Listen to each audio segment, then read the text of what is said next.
Good morning, everyone. Good morning. Call us back to order at this time. We know we always start our meetings with a prayer by a commissioner, and during this prayer, you're welcome to stand and join us. You're welcome to use it for your own personal prayer or a moment of silence, whichever you desire. And in Sue's absence, I'm going to call on Commissioner Wilkins. Look at me. Is that okay to have a prayer? And I'll ask Wayne Outlaw to lead us in the pledge. Thank you. Let us pray. Heavenly Father, as we gather here on this day to conduct the business of Nash County, we ask for guidance, wisdom, and understanding of the task ahead, so that we attend to the needs of the citizens in this county. Help us to be patient with one another, understanding, but fulfilling of all those needs. In your precious name, amen. Amen. Would you join us in the pledge?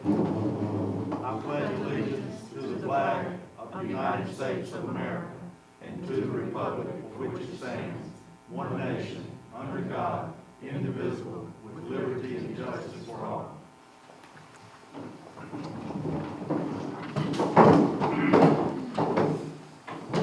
Mr. Arrington, what did the ladies do for you to turn the heat up after they complained about it being cold all day?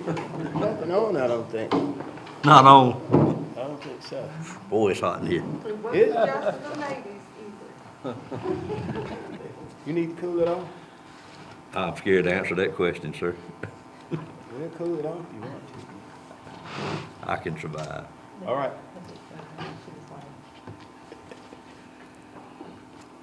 Okay, well, we'll get right back at it. I'll turn it over to the county manager. Thank you. Good morning, everyone. Morning.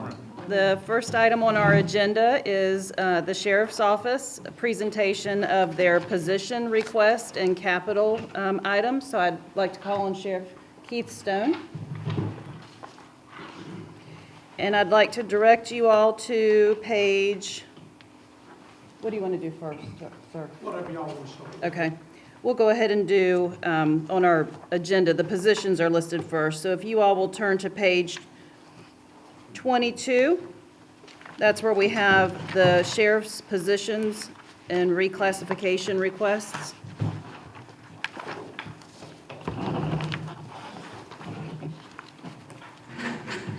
Thank Turn it y'all over to you. For the invite, and thank you for your time. Thank you for picking up on Nash County. So we're going to start with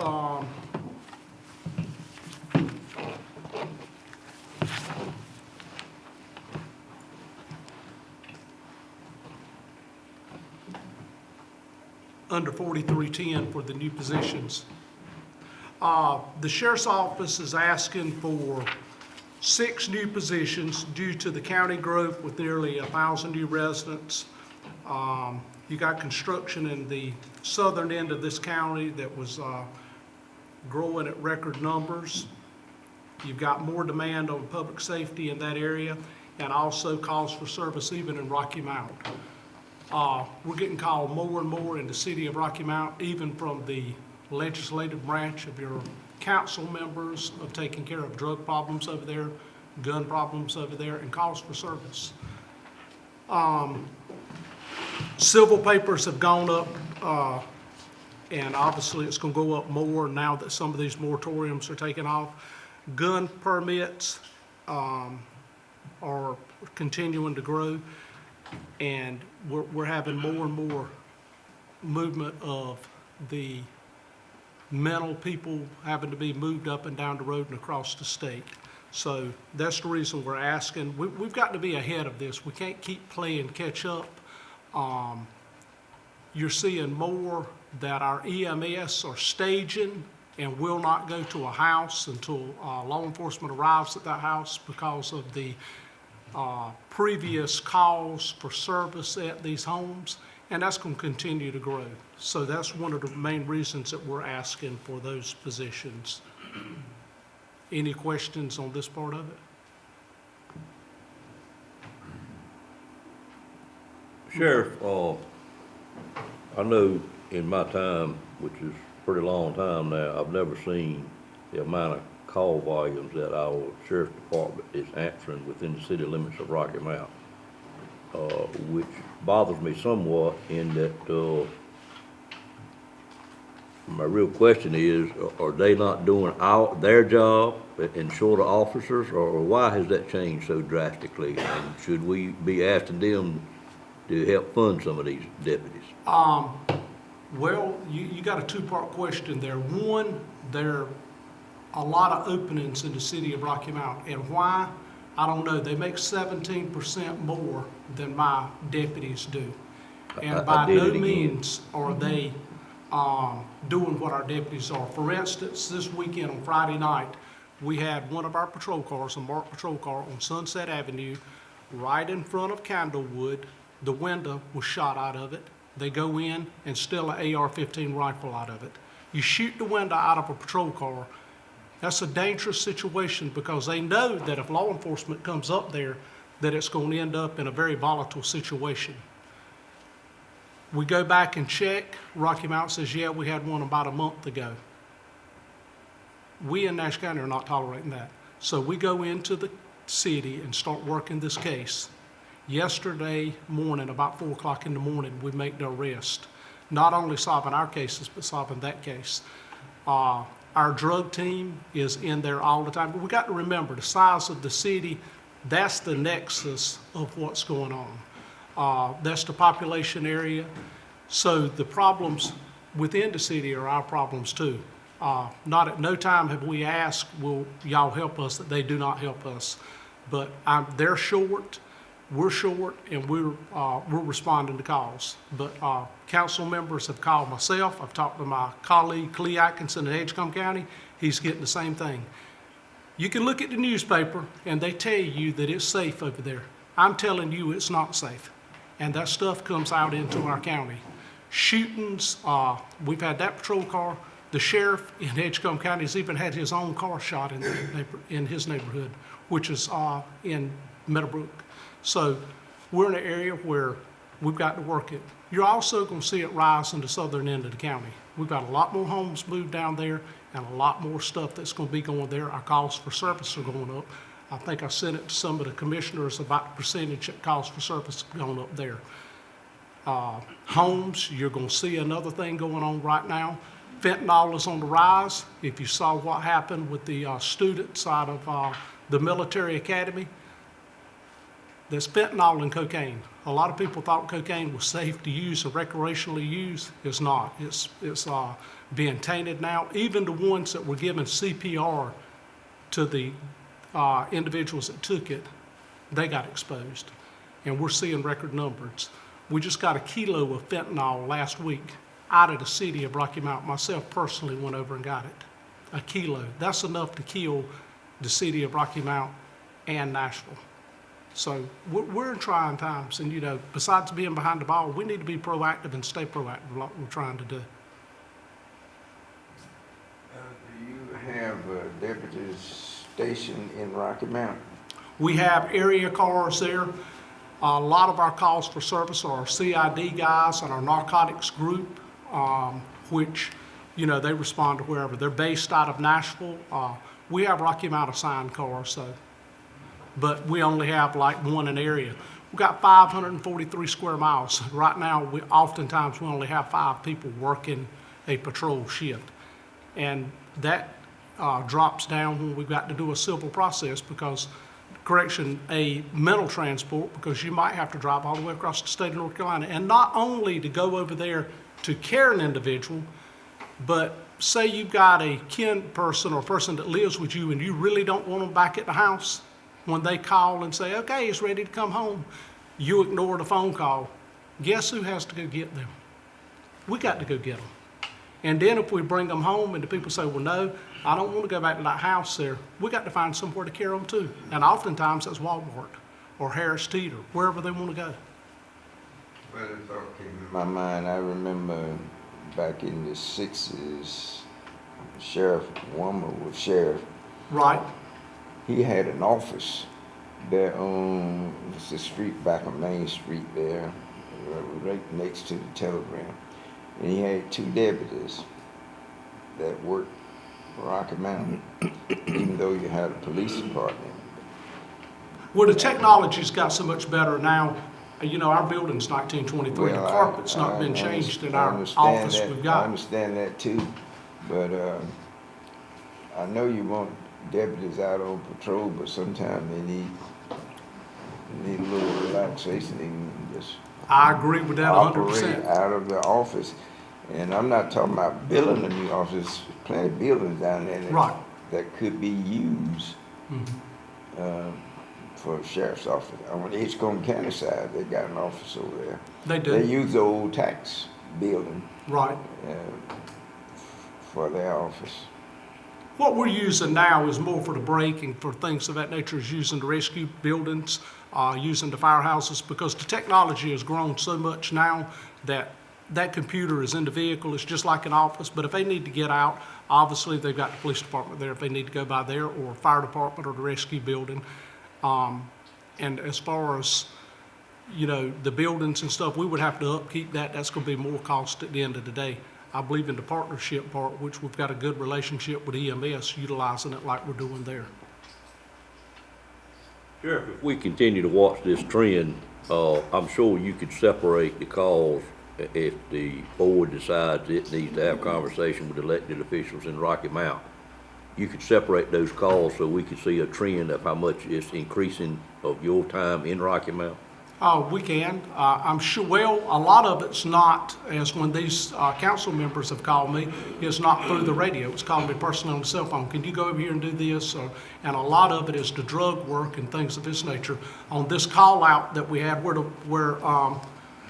the police department had this call a week ahead of time, where another vehicle had got shot out and had stole the gun out of the car. And then when our incident happened, our guys were out 15, 20 hours working that case. And a lot of that don't go through the 911, it's Gotcha. just going through the office. All right. The last question is, you mentioned that a lot of times you're having to proceed with a deputy, an EMS call. Does that generally happen in Rocky Mount or are the other areas of the county where you? Mostly in other areas of the county. If it's in the city, I think that the city would have someone staging over there with them. Okay. But in the county, it's us staging with EMS. So they until we do get- help cover those calls? They do. Yeah. Not that they're not doing their thing, I don't know really what they're doing, but I know that they're short, and it's just a cost of service. It's all over everywhere. You see the amount that ours grown just in the southern part of the county. Thank you. 911 calls here in Rocky Mountain. The fire department responds, especially as a resident. They're Right. First, they get there before the EMS vehicle. Right, And and we don't have that opportunity out in the county, obviously. Mr. Aaron? Well, I guess mine is part of a statement and maybe a question too. You're the sheriff of Nash County, all of Nash County, Right. Mile, Bailey, City of Rocky Mount. I guess I would expect you to have a relationship with all those city, town, police departments. Right, And sure, you probably should keep data on calls that come out of one versus the other, right, so that you can come to us with how many positions you need because of either the rate rise in crime or the drop in crime, and position the sheriff office so that they can respond and also help the town police department or cities do their job so the citizen be and I could get the protected. calls. So you have a relationship with most of them. We do, and I could get the calls for Whitaker's. For a long time there, they didn't even have a police chief. I think I spoke to you about it. And we were taking calls for service there, at least for half of the town. The railroad track divides it. And that's what's making a unique situation there is half of the city is in Nash and half in Edgecombe. So it's not like it's a clear answer to the number of Whitaker calls over there. But we can pull the calls for service, but I do know, and 34%, I think it was, Commissioner Cone? Is that what the crime, I sent it over there to you, had raised just in the southern end of the county? 37. 37% calls for service had risen in that area for just calls for service. So, you know, it's just one of those things that's going on where we're at.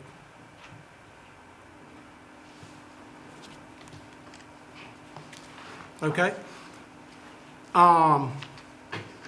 The next position is, what we're asking is to upgrade one of our positions to a grant position within the sheriff's office and it's equivalent to a captain's rank after we looked at the pay that several of the, good morning, sir, that we had seen so many of the different agencies had grants people. And I noticed that after we had put this in for a grant position to be elevated up, that there was a notation that maybe the county could do this grant. I just want to go through some things back when we were going through all of the chaos with building a new jail, and it was going to cost $50 million. We were going back and forth in here how we were going to fund those things. I got a legislative report, and when I looked at it, I was like, how did this happen? There was grants out here that paid full by the legislature that I never heard nothing about. Nobody ever brought it to me. I'm a sheriff, I'm not the grant person. $5 million to Mitchell County to build a sheriff's office. This was last year. $21 million to Duplin County for a jail and an office. $1 million for Sampson County to build a storage facility for their evidence. $5 million for Yancey County for a sheriff's office, land, and construction. $500,000 to Wayne County for a command bus. Craven County got $500,000 for emergency response vehicle. And Gaston County got $500,000 for SWAT equipment.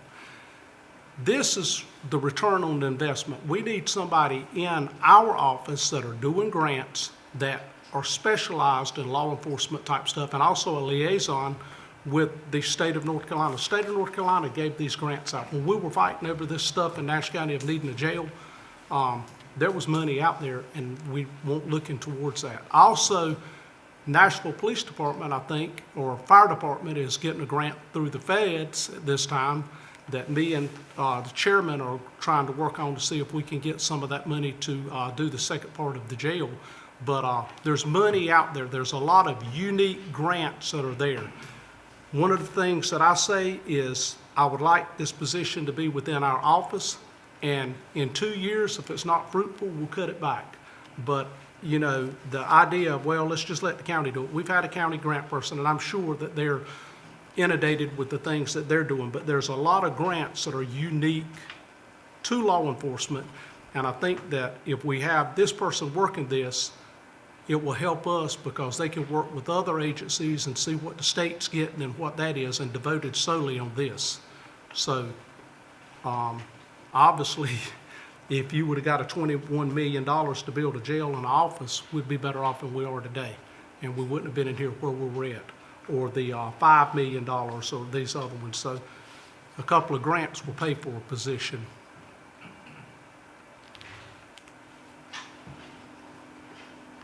Sure. Yes, ma'am? So you're asking for a full-time grant person as opposed to a part-time? That is correct. I think that it is full-time, and obviously there'll be other duties that we can assign them to, but the primary duty is grant. And my thing is put them in there for 2 years, see if there's an ROI on it, return on investment, and if there's not, then we'll put that position back on patrol or wherever. But I just think that it would be a very lucrative thing for Nash County. Thank you. The administrative assistant upgrade, I know we're waiting on the pay study to come back, but that position is my executive assistant. She helps with budgeting back and forth over to finance and also the county admin building. She's helping with the jail construction part of it, and is a big liaison with DEA and Homeland Security with the asset forfeiture. She's there looking at those numbers all the time, making sure that we're in compliance and working back and forth with the county. So that's an upgrade that we wanted to do. The governor's highway safety, we had 2 positions before with that. It's been very fruitful. It's helped in a lot. I've even had some of the commissioners to call and say, hey, I've had this speeding problem or traffic problem on this road over here, and we've sent the traffic team over there. Traffic team, as you can see, fatalities are raising across the state of North Carolina for whatever reason. Our traffic team, we had 2 on it. It's did a good job, but to really be proactive and to do things, we're asking for 4 positions there. And the good thing about this is the state of North Carolina will pay 80% of their salary. They pay for most of the equipment, and it's one of these grant things, if we get it, will be very good for the sheriff's office. However, with this, they've got to be dedicated to working the traffic and traffic-related things. Anything from a talk in a school to young people, to young drivers, to driver's ed classes, to out actually enforcing the law and doing things of that nature. But that is something that we've asked for. We don't know if we'll get it, and we won't know until probably the fall if it's even possible, if we even be awarded a grant of that nature. Sheriff, the 2 that we had in this program, has the cycle run out for those 2? It has run out, and to be eligible for another grant, you've got to keep them doing these traffic things, and they are continuing to do the traffic program stuff. So at this point in time, those 2 are now 100% supported by the county? But that is correct. Okay. But the equipment, obviously, we bought with it is still in use. Right. And that's a large part when you get looking at the equipment.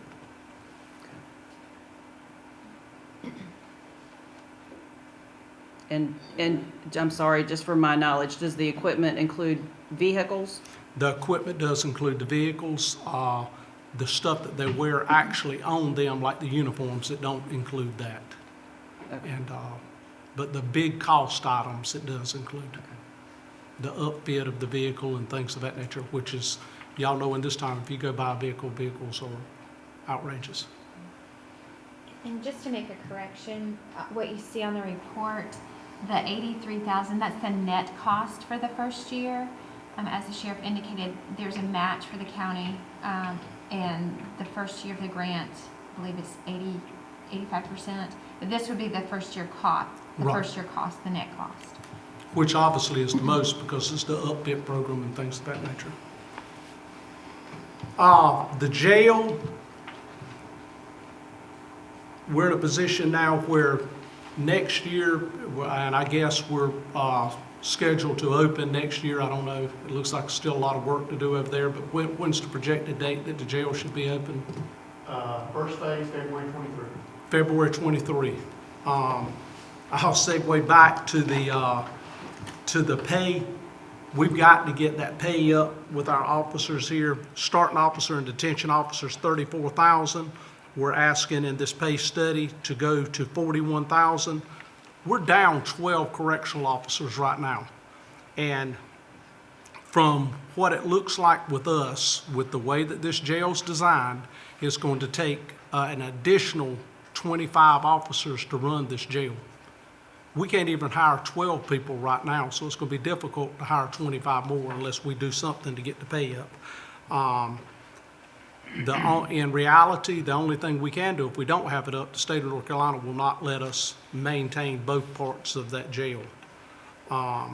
So that's where we're at right now, is we're going to have to hire these people for the detention, and we've got to do something to be able to bring people to want to work in the facility. However, I do think on the jail that is being constructed right now, on the new part, I think that it will aid in recruitment.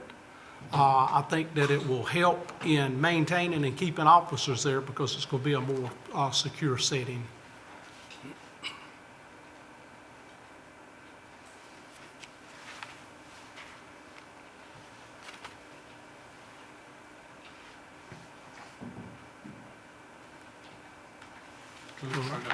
Yes, sir.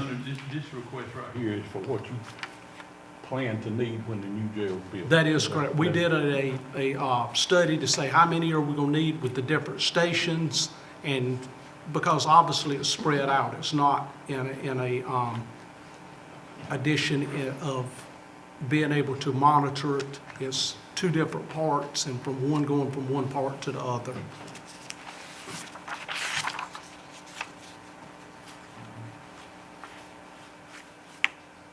Sheriff, another point I'd like the board to understand, when you talked about the grants up front, your long list of what you call, we can call those grants if we want to, but in reality, what that was special appropriations from the general. That is correct, where we don't have to pay it back. Right, we don't have to pay it back, but how that came about is, it all happened in about a 2 weeks' time.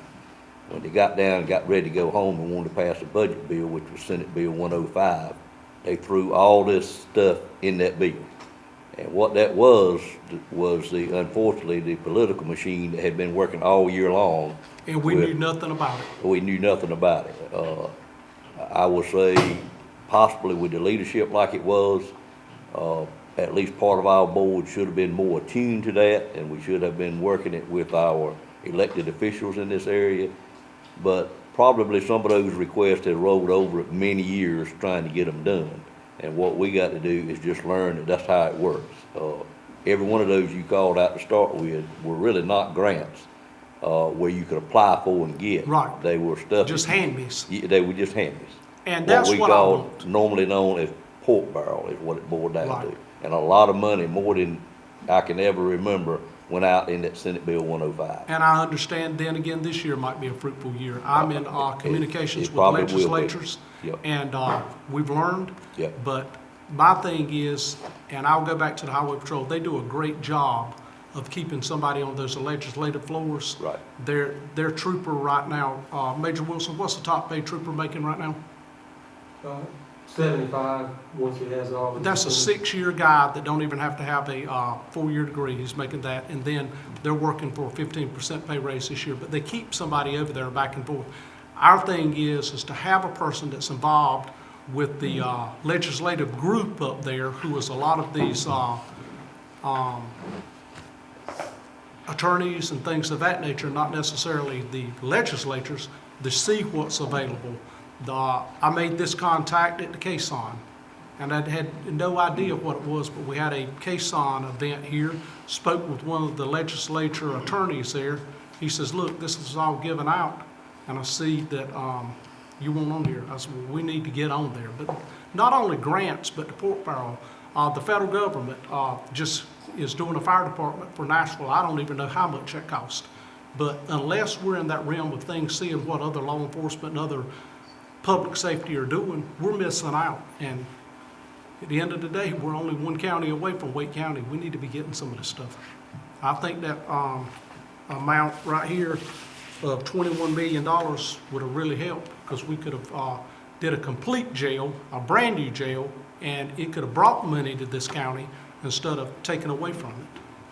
So hopefully we can work with them and get this second phase and be able to get something out of it. But I know Chairman's working with me, and we're going to try the federal level and the state level to move, to be able to do that.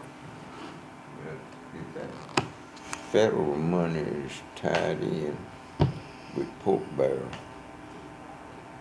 The powerful representatives and senators up there are gonna get more of it than other counties. No question. So to me, that's a mess. Well, I see a It mess is a all mess, across but America. Yeah, but it is. But it's facts. And what they need to do is come on home, and they stay up there too long in the first place. I've never approved of that in my mind, so they're doing practically nothing. But I would like but for them to come on home and brought $21 million back to this that's where they county. need to be, here. Well, hopefully we can work in the future. We can't look in the rearview mirror and see if we can get there in the future. Do you want us to do the capital now, Madam Manager? Yes, did you get your last one? I'm sorry.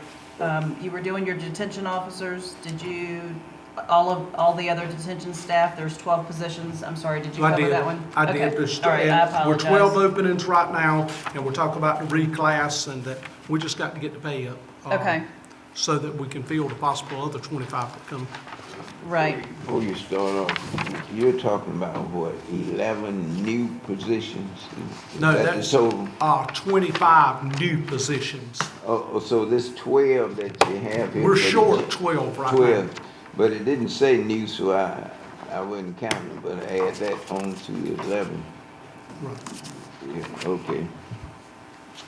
The 12 that you're short right now is not money that we've already got in the No. budget.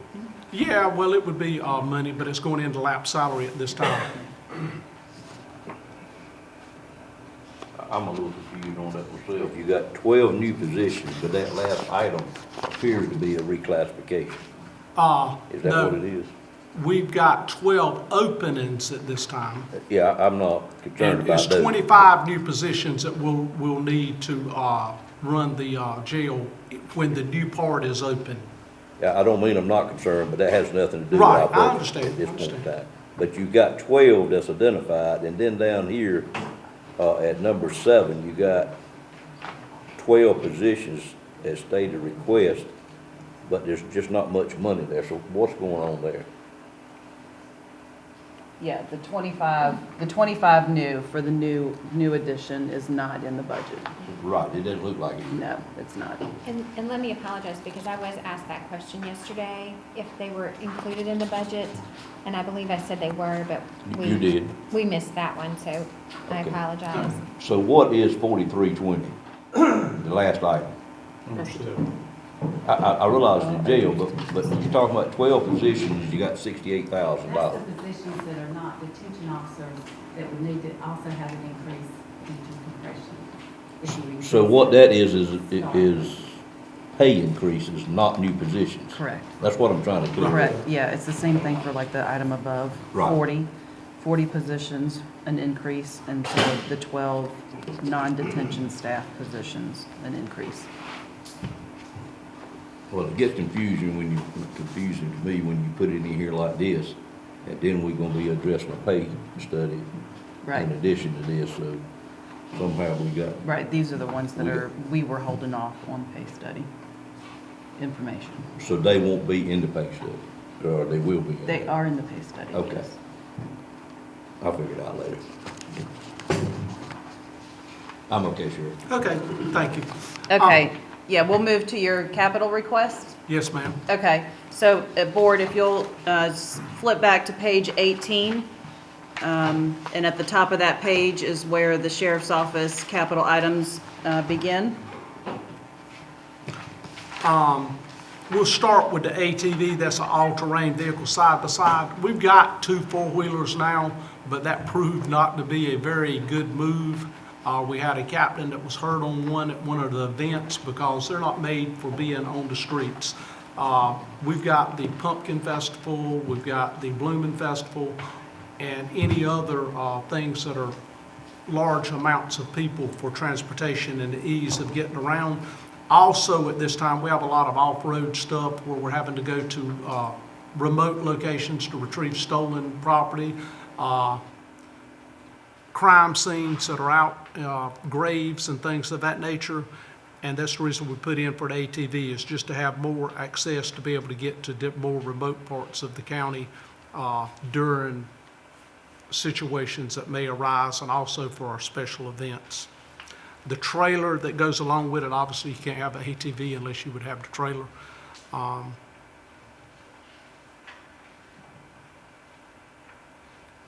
Under vehicle replacement, Major Wilson has come up with a plan, and thank you, Madam Manager, for working with us on the plan of trying to be able to keep vehicles at a mileage and then getting them off the road at a certain point. The reason for that is the expense of keeping these vehicles up, and also the resale of them, so that you're getting something out of them and that they're safe. Here, what we're asking for is the number of cars you see here, and the preventive maintenance should remain the same, but then the unanticipated maintenance obviously should drop a lot, and then you would also have the resale value with the vehicle, where if you just run it all the way to the wheels start to come off of it, you're not having that. And that's what we've seen in the past. We've been held back. We're asking for 13 in-car radios, and that's if we're awarded the positions. That'll be the radios to go in them, and 13 portable radios. We're at the point now where our rifles have met their 5-year mark and wanting to replace them of 60 rifles. The Viper radio flashing is of 18, and I know that might be confusing to some of us, but what that's for is for the narcotic group and the special groups that are working where they don't need this information broadcast over where people can pick it up with scanners. It's for those instances where things or volatile situations and it needs to be kept quiet. It's a scrambling system to go on the radios, and we're only putting it on the positions where you have the more intense teams as SWAT and narcotics and command staff. The laser scanner is a scanner that we can go in, as with the homicide that we had and just got a conviction on it in Momire, where we can go in and do a complete room of blood stains and blood spatters and stuff that is not seen by the naked eye, or if it's painted over, or if it's Cloroxed. It's just one of the technology pieces that's out here now. Instead of doing spots and you might miss a spot, the scanner will scan the wall. It's just a more accurate way of doing a crime scene. Service weapon and replacement we did that last year. We did that out of asset forfeiture, so obviously that's not there. We're not doing a K9.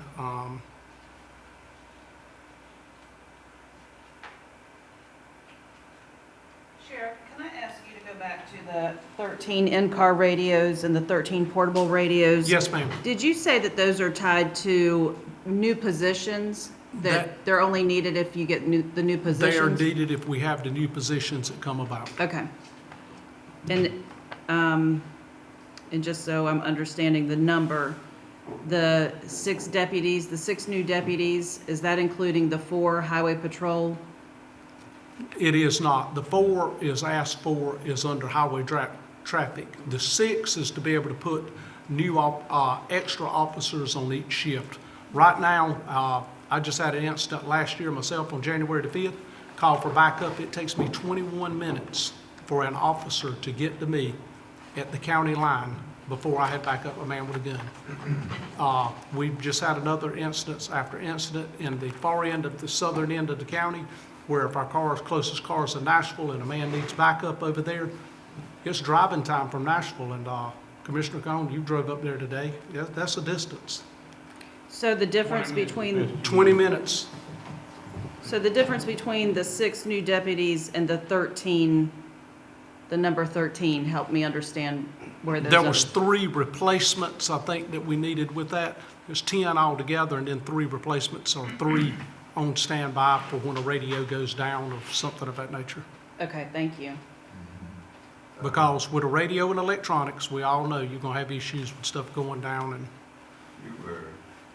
And here, I believe I see, I left my glasses on, I see 60 rifles, and I thought I heard you say you were replacing rifles that were 5 years old. that is right? correct. Usually the standard is 5 years of service with the weapon. And another thing that we're going to, if y'all remember the state trooper over in Wilson County,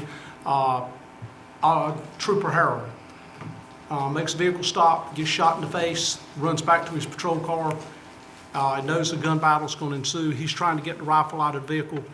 The thought was, well, we'll just have military-type weapons, which have the 20-inch and the 18-inch and the 16-inch barrels.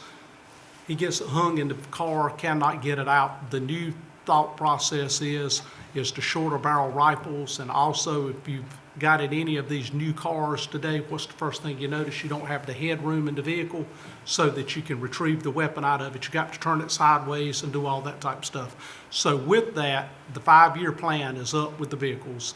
We're going to go to a weapon that is more suitable for the smaller type SUVs and things of that nature. If I could add to that, Sheriff, with the rifles that we currently have, quite a few of them are way older than 5 years old. And as I do our firearms training every year, quite a few of those rifles we will have at some point in time on the range, they will jam. The officers have to stop, we have to clear it out, and it takes time to do that. And at some point, irregardless of what type of maintenance you do with them and how they're cleaned and maintained, the rifles start to fail. And so with that being the case, it's just a good idea to equip with new type rifles. And I do have to say that the money that we're requesting for that, the agency that we would be buying these weapons from, they would actually give us a buyback plan or give us money back for the rifles that we return in. So it's a lot cheaper for that. And we would be outfitting more officers with rifles so that they would be equipped to handle some of these tough situations they may be caused in. How often do you clean your weapons? Well, they should be cleaning them. They should be cleaning them every 6 months and after every time that they fire their weapon. The weapons are inspected by supervisory staff every 6 months, and it's broken down and it's looked at and made sure that it's oiled up and maintained. So that's one aspect of it. And then I know that when we qualify, before they leave, they break all the weapons down and they clean them up. And I'm there watching them as they do that. So I know that they're put back together properly, they do function checks, so when they leave, everything's solid. But some of the rifles are just so old that they actually malfunction. Even the rifles that we have that are new, for example, some of the ones that we have with our special team, occasionally they jam up, and even when we use them regular DD ammunition. And that's just the aspects of just a rifle in general, but these older ones jam up on a more regular basis. And then we have different types of weapons as well, because it's been years since weapons have been implemented. I know that since I've been here, we haven't bought any rifles like that to give out, as far as it may be one or two, but for the most part, these are all rifles that we've used since I've been here myself. So I do believe that having those rifles, the shorter barrel is going to be easier to operate, getting it in and out of the car. It's going to be easier to operate if you have to go into a house or into a school building or something, because it's shorter and it's easier to maneuver. And then with that is coming the current rifles we have iron sights. These rifles would actually come with an optic on it, so that the accuracy for the officer shooting it is going to be much greater with that part. So it comes with that and the other accessories that they need to make sure that they can be useful in using it. Should those weapons be cleaned much often than 6 months? Actually, if the weapon is not fired and it's oiled properly, it's not going to, I and it's maintained understand that. inside the vehicle. If they're fired, they ought to be cleaned after they're fired. That's correct, they are. And that helps prevent jamming. I know, I'm going back to my military time. Right. Every time I fired my weapon, I had to break, we were responsible. We had to break that weapon down and clean it every time, and to prevent, one of the reasons for it was to prevent jamming. Correct. And in 6 months, if it's 6 months, seems like it ought to be shorter, even though it's not fired, but more or less to preserve it. But I can understand the long barrel, that you might want a shorter one.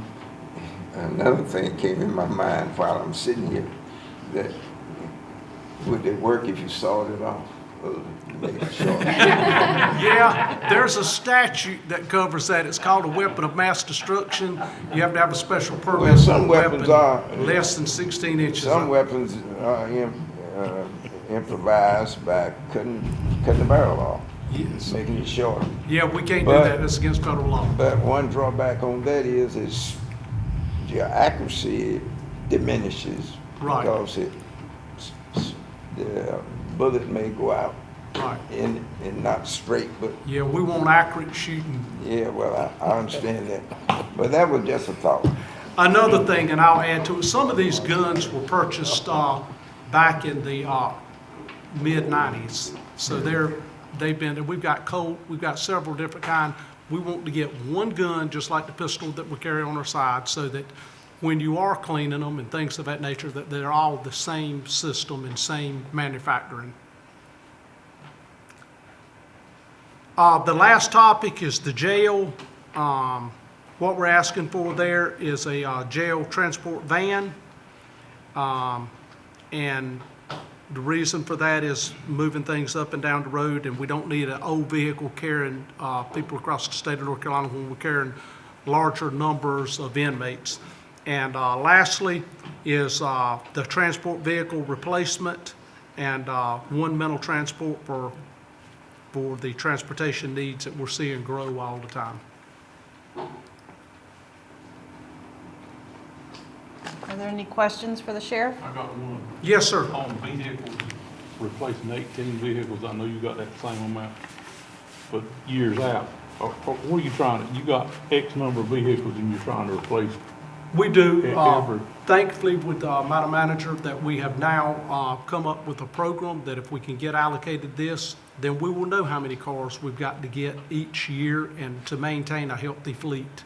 Before, it was just anecdotal, and we were getting whatever we could get and then trying to make it to the end of the year. With this plan that she's put together and Major Wilson's put together, I think it's a workable plan.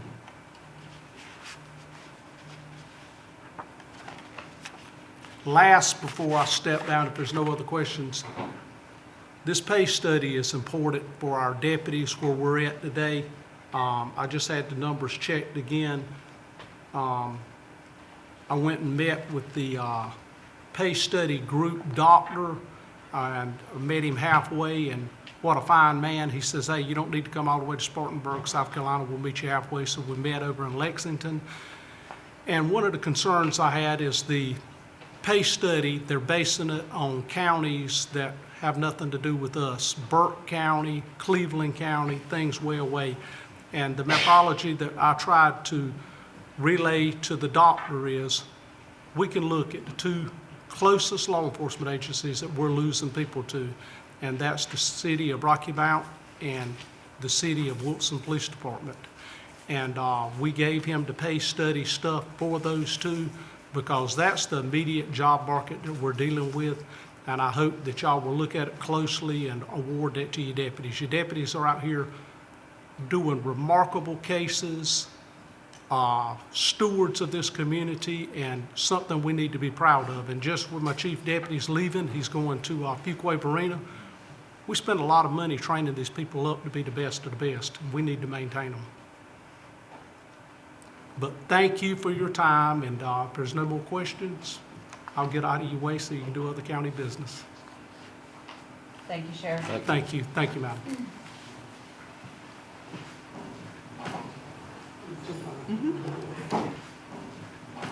All right, we will move on to item number 5, which is outside agencies.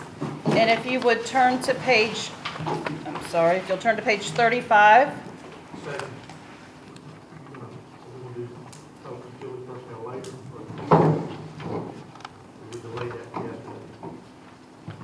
You want to get up and do that now? Is that what you're saying? I'm just asking a question. I was going to have you do it when you were talking about the fee schedule change. Okay, I'm just gonna hand this out. okay. I think pass those two down. I'm sorry. You're fine. Oh, I'm sorry. Oh, sure. Yes.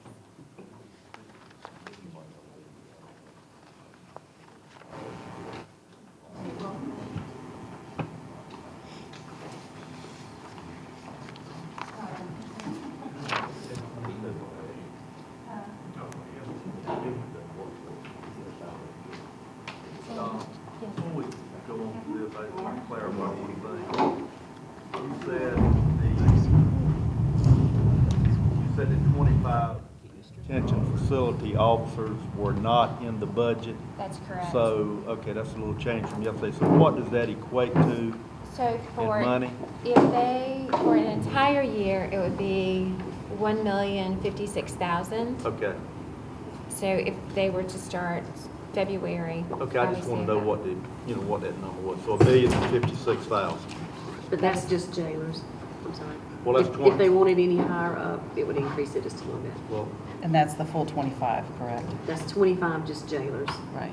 okay, but Which is a are lower there position. other positions associated with those 25 that we need to consider for the budget?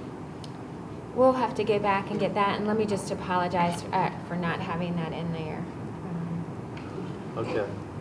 Well, I just would like to know what, what might be associated with this Right. 25 to add to the million, Right. okay? What we got to remember though is if the population stays constant, there are gonna be a lot of officers freed up in the part of the jail that we won't be using as much. So there's a lot of work got to be done on that 24 now. Right. Well, I'm just dealing with the initial request, Right, that's correct. and that's all I've got at this point until we evaluate. Yeah. And also what's not included in that number would be uniforms for these detention officers as well. So it would be a little bit higher than that, just to make sure that, but we can get back with the, Would these 25 also have vehicles? no, they would be in the detention. They wouldn't center. have a vehicle? That's correct. Okay. We think not. I think not. I thought all, Well, the sworn law enforcement officers. well, would they be sworn? No, our detention officers are not sworn. Okay. So just let me know the total cost Okay. of those 25 officers and what might be associated with it. Okay.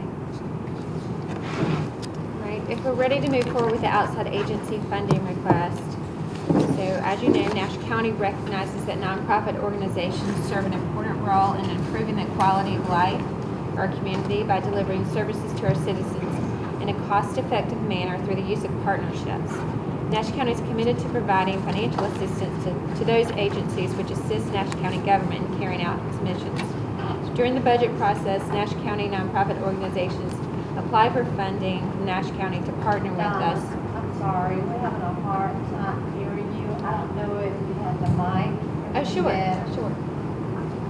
Thank you. You're competing with Mother Nature. Okay.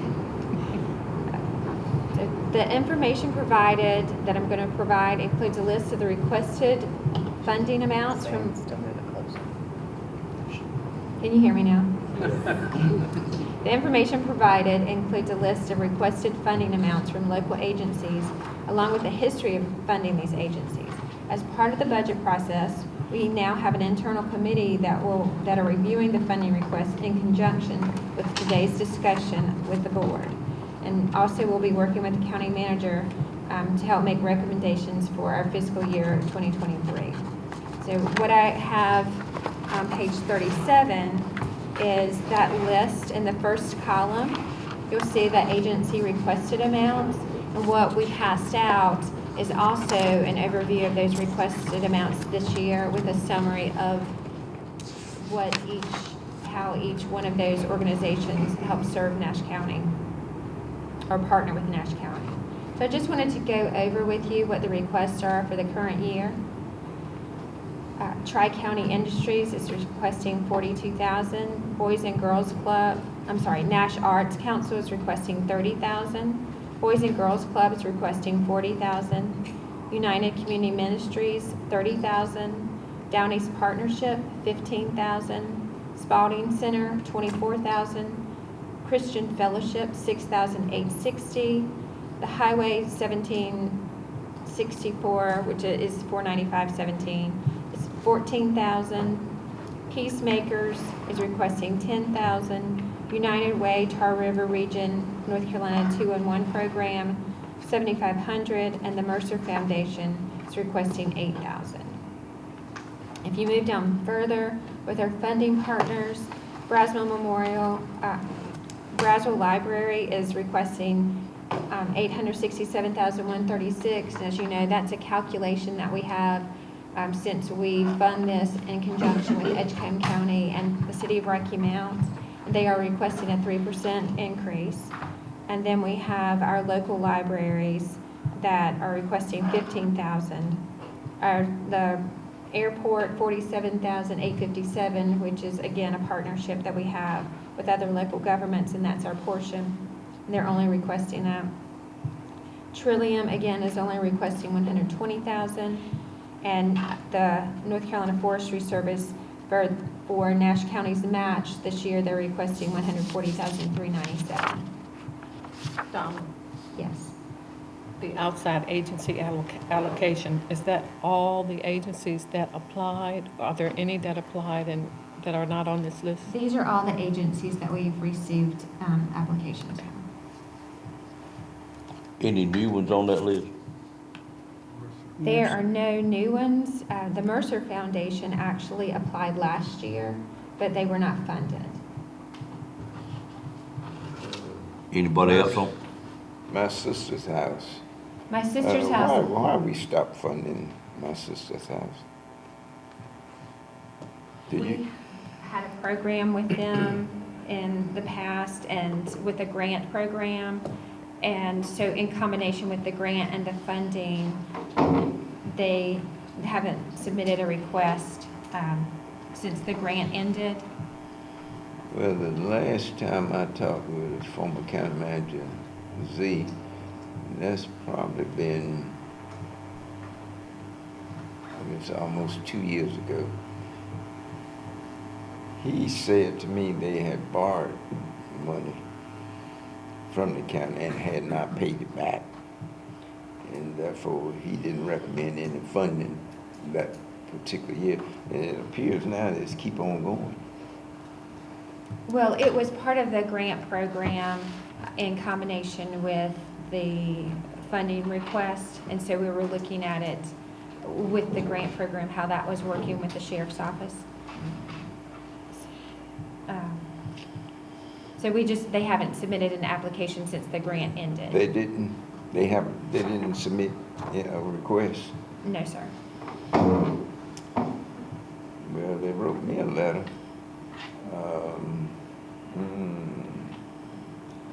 I think it was back maybe last August concerning that. And I spoke with Z again, and he was still at the same place. He said they have not paid the money back that they borrowed, so therefore we're not going to fund them. I wouldn't say they did not borrow money, but we had a grant set up where it was a Well, that's the term reimbursement. he used. They owed the county. They do owe the county. It was not borrowed money. It was the way the grant was written and the way the disbursements were received. And they pulled out of the grant before the grant was over, and they owed the county money at that point in time that they have never reimbursed. And Z didn't have any interest with that outstanding debt to fund them. And I think they just have stopped applying because of The that. position he took, he said that Right. we're not going to fund them because they haven't taken care of That's what correct. they owe the county. Right. I was just pointing out it was the way the grant was structured and the disbursements of the money. It really wasn't money they came to us and borrowed, but in a sense, they owe us, they have an outstanding He balance didn't with it. explain it to me that way. Right. So, It was something that bothered him pretty bad. yeah. Well, is there any way we can straighten it out? If they would repay what they owe us, I think it would be straightened out. Are they able? I don't think they are. Not from what I know about it. I don't know. I'll make contact with Emily and have a I discussion don't with her think about it. they're in a position right where they can do it. Right. They almost at a point it might close if they don't get some more stronger support. And it is a need. I would ask that the county manager make some kind of contact. Maybe someone can, for lack of a better word, mediate with them, because the organization does help, women and men in need, and kids too, that come there for help and assistance. And I understand they owe, but maybe something can be worked out. I'll reach out to her. Thank you. Do an in-depth reach because there's a lot involved there. Yeah. That I I'll just leave it at that, Yeah. Gwen, if I could.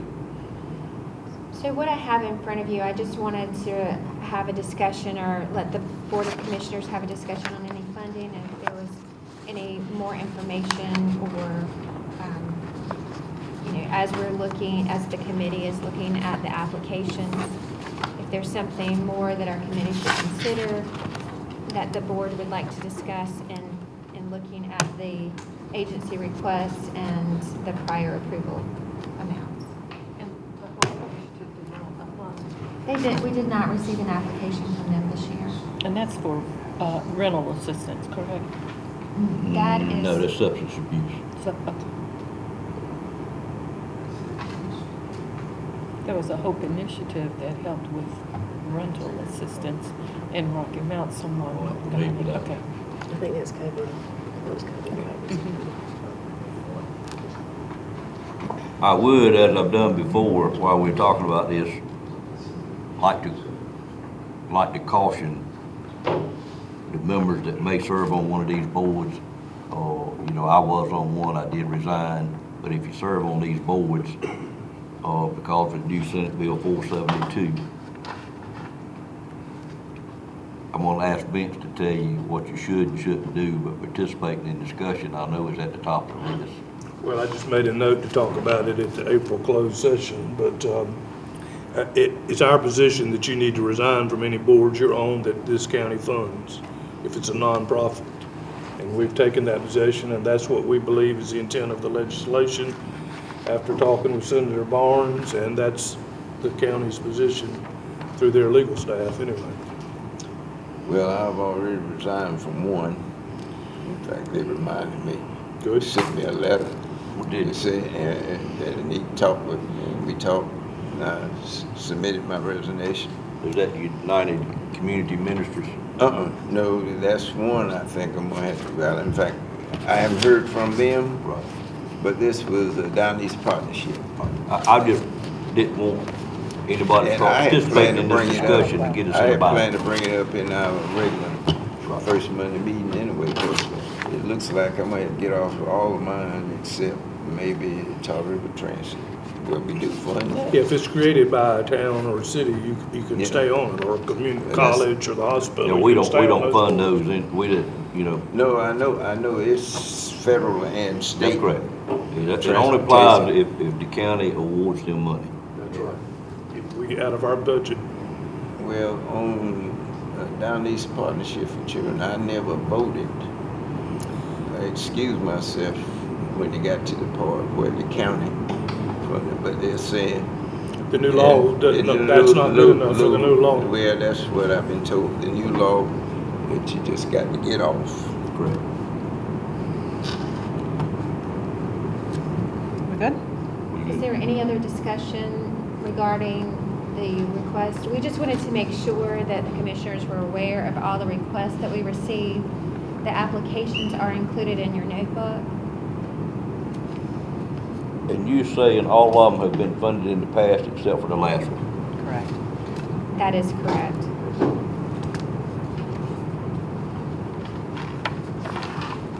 You said they applied last year, I remember that. What was the reason why we didn't fund it last year, do you recall? The Mercer Foundation? Just didn't have the money, cutting so Right, drastically. we were cutting back, last year, trying to cut through the budget. That wasn't one that we were as familiar with and didn't have all the information in place. So the county manager did not recommend that one.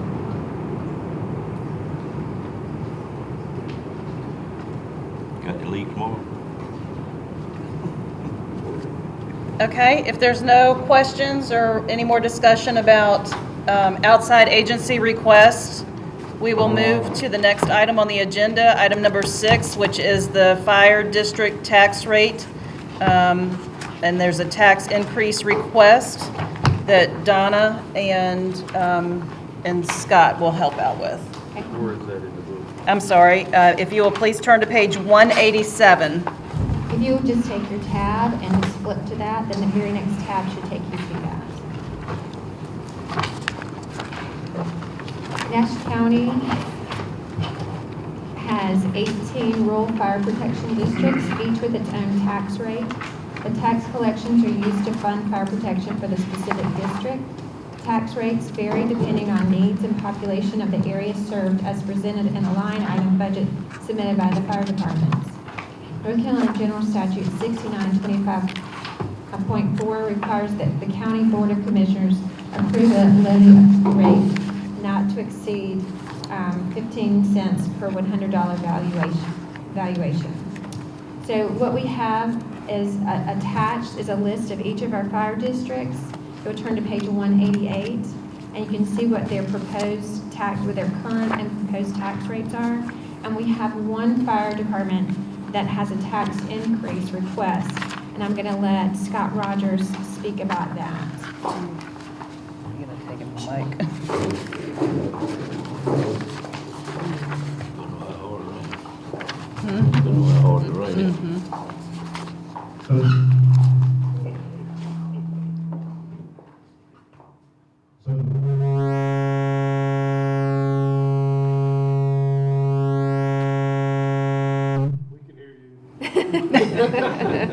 Everybody awake now? So the one request that we do have is from the Middlesex Fire Department, serving the Middlesex District. They have requested to increase their rate from 8 cents to 12 cents. I have been in conversation with the chief of the department there a couple of times. I did inform him that I was somewhat unfamiliar with us ever doing a 4-cent increase at one time. I did go back and do a little research and found that there was one done at one time in the past. That particular increase at that point was to allow for the hiring of some personnel in that station. I would take the opportunity to just tell you that I think this is a statewide and nationwide problem with the lack of volunteers, increase of employees, and that type of thing in fire stations. Rural fire protection districts, as they were established, that process of funding is not keeping pace with the growth across the country. But however, again, focusing on Middlesex, it appears that they have been a little bit short in their budget for this past year and have proposed this increase to you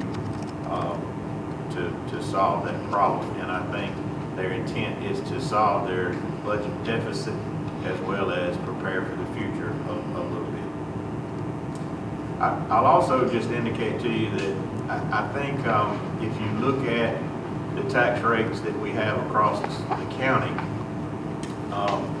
when you factor in the insurance ratings of each of these departments, they actually do a very economical, good job of providing the homeowner a great bang for the buck. They actually save more money in homeowners insurance than they pay in fire tax. The issue becomes is when you have a district similar to Middlesex, and there are some huge properties and property owners within that territory, then that balancing act, if you will, of the return on the dollar is not quite as, well, no ways as great, to be honest with you. So it's a challenging problem going on all across the state. But like I say, I have talked to the chief on 2 different occasions about this request. I guess it's okay to tell you that I gave him my opinion on what we probably should do with this one, but nonetheless, his board has voted to present this 4-cent increase request to you. And I'd be happy to answer any questions I can. Question I have, there is ongoing quite a bit of growth in that area, our industrial park, et cetera. Do you know if they took any time to go do projections on what they already have and shell building industries we got to try to come up with a future value on what the tax would bring in before they went to a 4 cent? Has that exercise been done?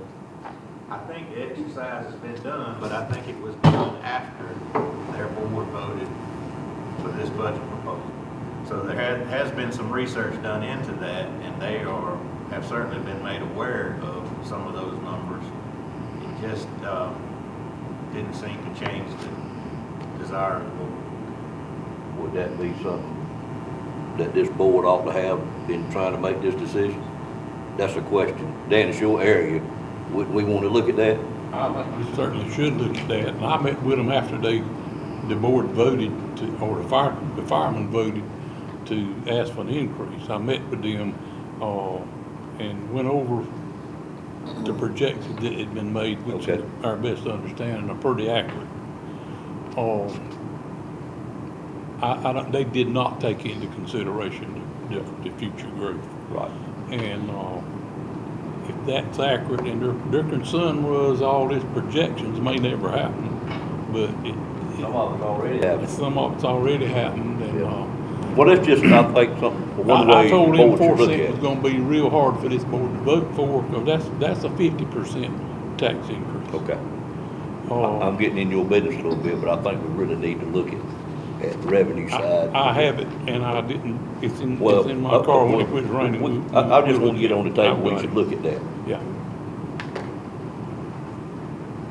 Are you recommending that we go with their request? But Belleville, I don't think we're here today to carry that. Well, I know forward. we're not gonna make a decision today, Right. but I was just wondering. I if you think what would- we would want to do is get the revenue side of it and get the whole picture before we put Dan on the spot and ask him to make that, answer that question. It's been hard for me. I mean, you know, I'm an advocate, and everybody knows volunteer fire departments or fire departments and EMS and that kind of thing, but still, when you're looking at a 50% tax increase in these times, you know, everything for everybody's gone up, and to start imposing higher taxes is something that really you gotta think about. Might have just answered your question, Mr. Butterfield. Could we get the other side of that equation? The revenue side, what projections are, or whatever you're talking about they had, at some point, not today.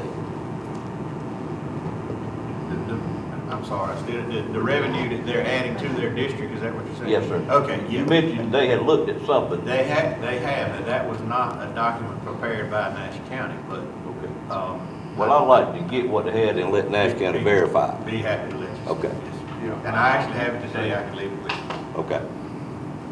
Okay, well, then get staff to verify the numbers so we know what we're talking about.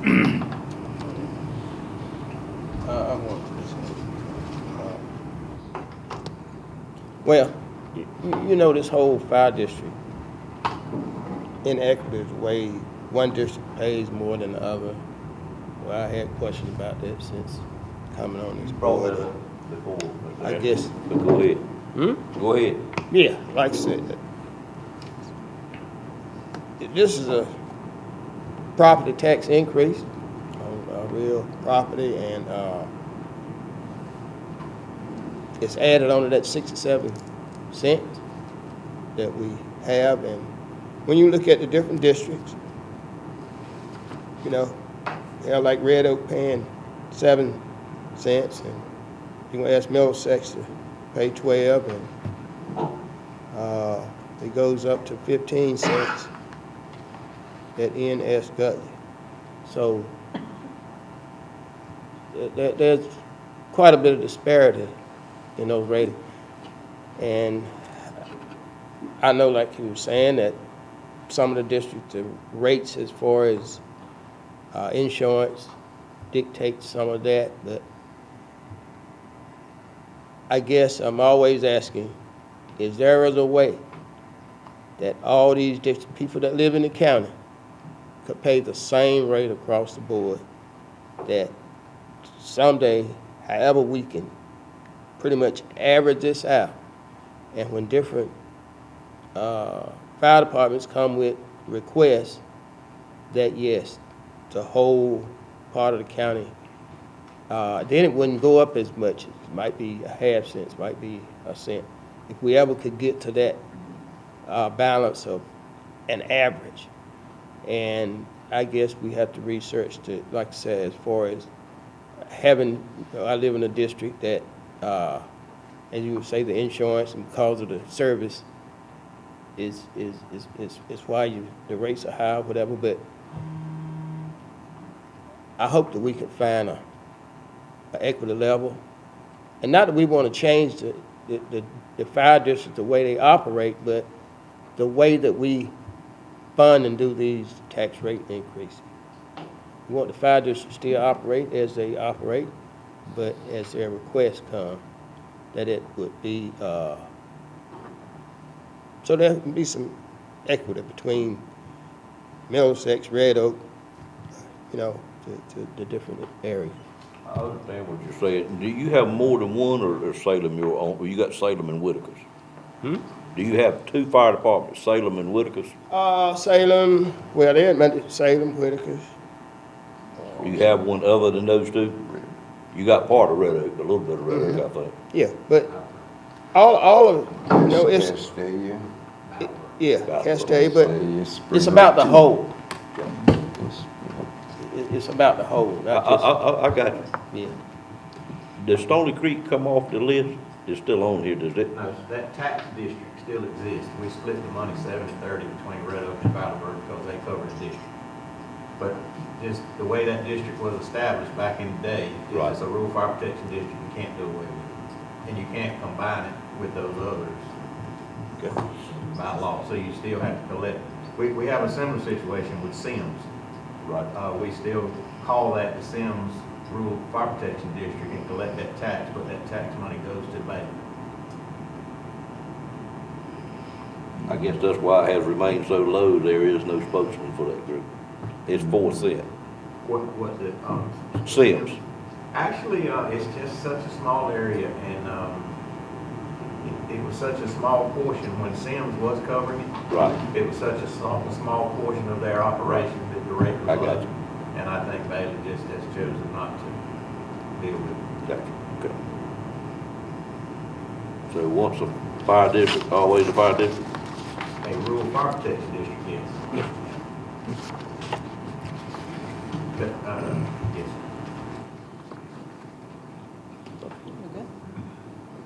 Well, it's an advantage as it relates to insurance, because for all these fire departments, the first class, it helps tremendously with insurance. And I know that from experience. Well, absolutely. Y'all always heard me say this page is the best value the county gets on anything we do. So we do our best to try to keep these people as happy as we can. The best value we got in the whole world. We want all our fire departments to be first class. Yeah. Okay, if there's no further discussion on the fire district tax, we'll move on. The next item on the agenda is a break. I'll ask the chairman if we're ready for a break or if we should move on to the next item. I vote yes, but there's 6 of us here. But keep on. No, I vote to take a break. What's your vote, sir? It's fine with me.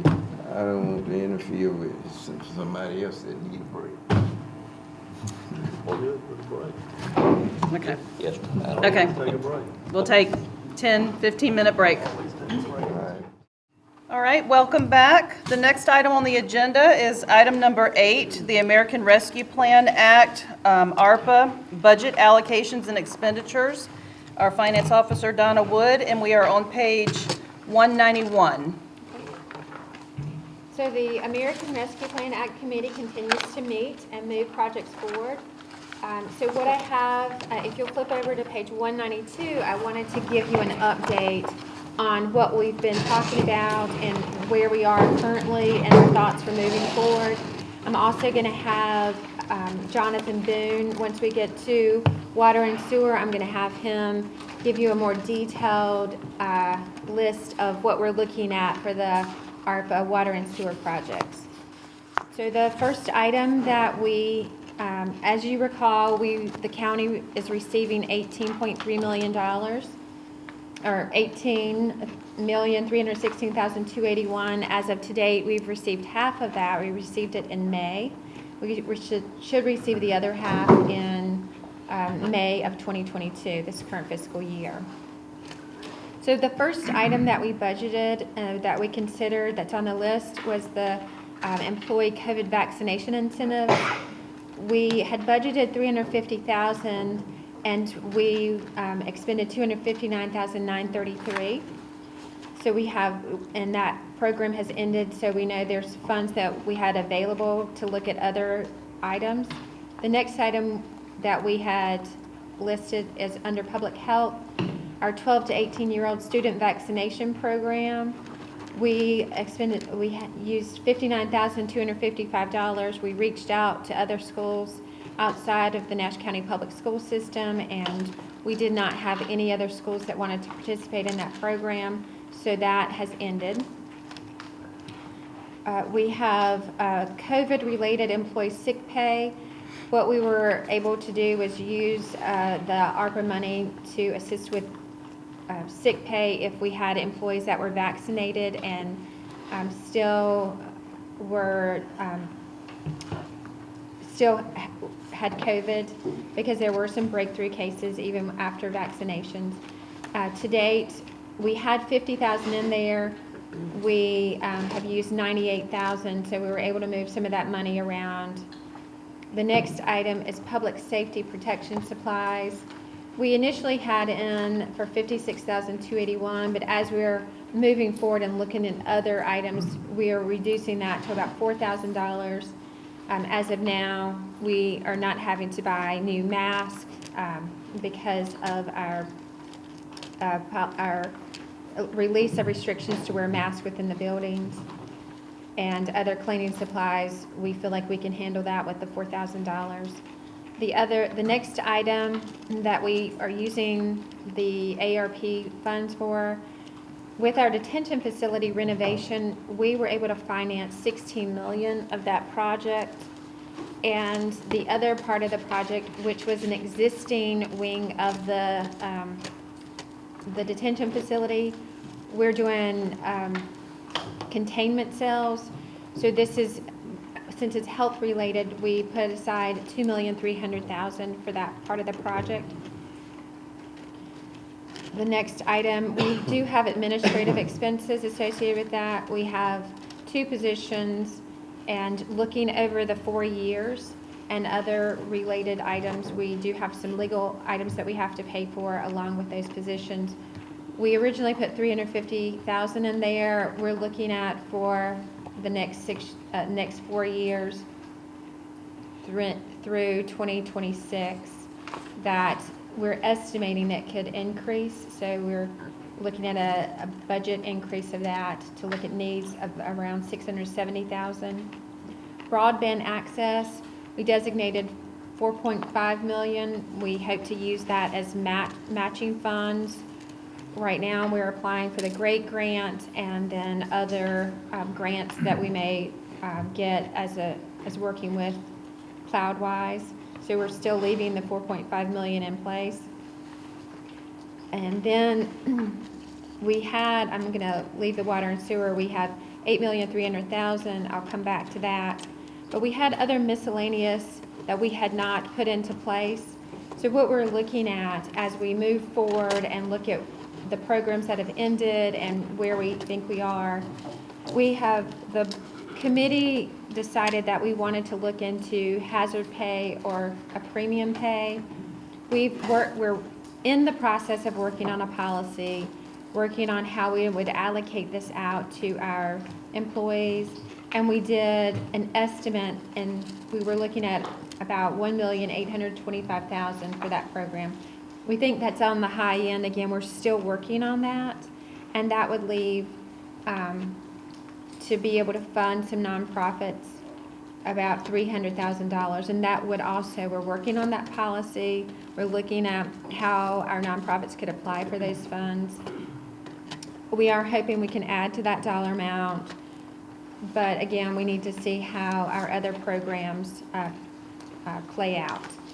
So I'm going to, if there are no other questions on any of our other items that we have budgeted, I will turn this over to Jonathan Boone and let him explain in more detail what's considered, what the projects are for water and sewer related to ARP.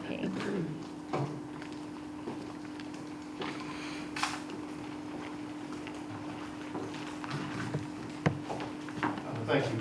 So with the $8.3 million that we've allocated for the water and sewer projects, we've got about 5 projects that we're looking at.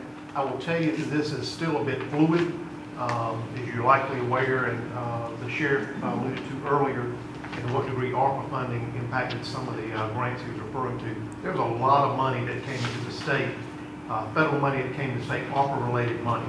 And those funds are being made available to utility operators in the coming months. There's a call for grant applications in May, a call in September that we could possibly avail ourselves to that may affect some of these projects that I'm getting ready to share with you. So initially we identified 5 projects. The first project would be what I'm calling Phase 1B of the Northern Ash Water System Project.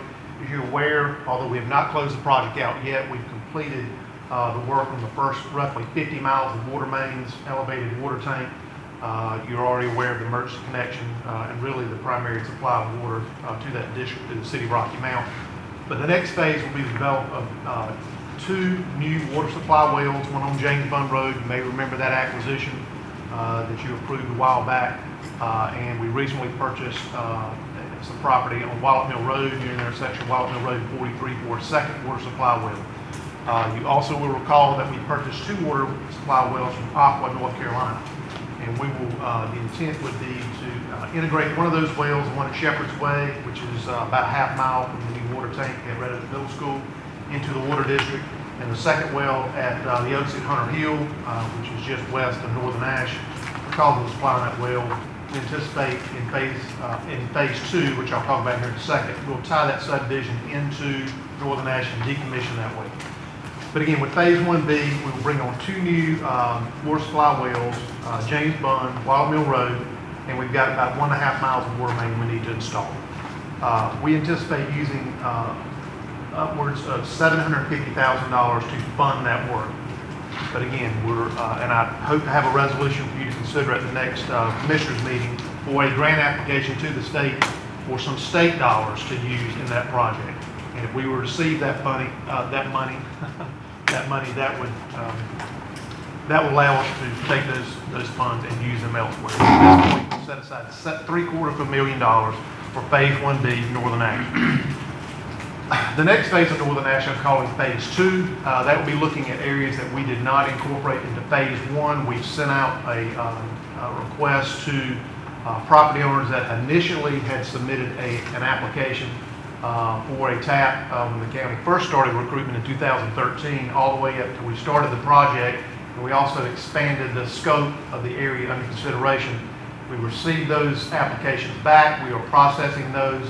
I have also issued an RFP for an engineering firm to help us basically take that information and decide where we want to go next with the Northern Ash Water District. That request went out, had 2 firms respond, and the Whoop Company was one of the firms that did respond. And based on our review of the proposal, we've elected to move forward with the Whoop Company. So we'll be continuing our relationship with the Whoop Company in order to decide where we're going to go in Phase 2. But for Phase 2, out of the $8.3 million, we've set aside, or at this point, we've set aside $5.5 million for that work. And based on the market today, we think that would be somewhere around 30 miles of water mains. But again, what's going to drive that conversation is where we have interest, where it's financially, where it makes, where we anticipate being able to get the return, we have enough density, we have enough demand, where it makes sense to expand the district. But at this point, we've set aside $5.5 million of that work. Third project we have, Central Nash Water Sewer District. Currently, that district is served by water that we purchase from the city of Rocky Mount. So, as you're aware, we're a wholesale customer of the city of Rocky Mount. Every gallon of water we sell in Central Nash is water we purchase from the city of Rocky Mount. When the county was looking to develop the industrial site on NC 97, there was some work done at that time looking at the potential for groundwater supply. And at that time, 5 wells were investigated. And talking with the Whoop Company who worked with the county on that project, it appears that we have the opportunity to possibly develop our own supply of water to supply water in that district that would reduce our reliance on the city of Rocky Mount to serve Central Nash. So in order to develop wells at that site, We've set aside about $750,000. Fifth project we have, as you're aware, the county assumed responsibility and ownership of the sewer system in Dorches. That system was constructed in the late 70s, I believe, early 80s. And with infrastructure, we were talking about building yesterday, as infrastructure ages, it needs reinvestment. And one of the issues that we know we have in that district is aging lift stations. So these are the stations that basically take the sewer, where we use gravity to the degree that we can, then it goes to a lift station and it's pumped through a force main to a second lift station, from that lift station to a manhole in the City Rocky Mounts sewer system. But we need to do some work on those lift stations, on those gravity mains. With gravity mains, and it's not a unique problem. When I worked with City Rocky Mountain, it's a problem there. It's a problem across the state, across the nation. But groundwater will make its way into those systems. As far as the City of Rocky Mountain is concerned, it doesn't make any difference if it's wastewater that comes from a customer's fixture or it's groundwater entering the system. They're treating water, so they charge it for us just the same. So we've set aside $150,000. I think it's probably going to be a little bit more than that. But initially, $150,000 to go in and do some work on that system to address some of those failed joints that are allowing groundwater to enter the system, so that we can reduce the amount of infiltration to the system and therefore our cost to the City of Rocky Mountain. The last project we have currently identified is looking at the possibility of expanding our footprint in the southern portion of the county. We've talked about, and you are aware, keenly aware of development in the southern part of the county. Certainly the county has made a significant investment in the industrial park in Middlesex, and we know sewer is an issue there.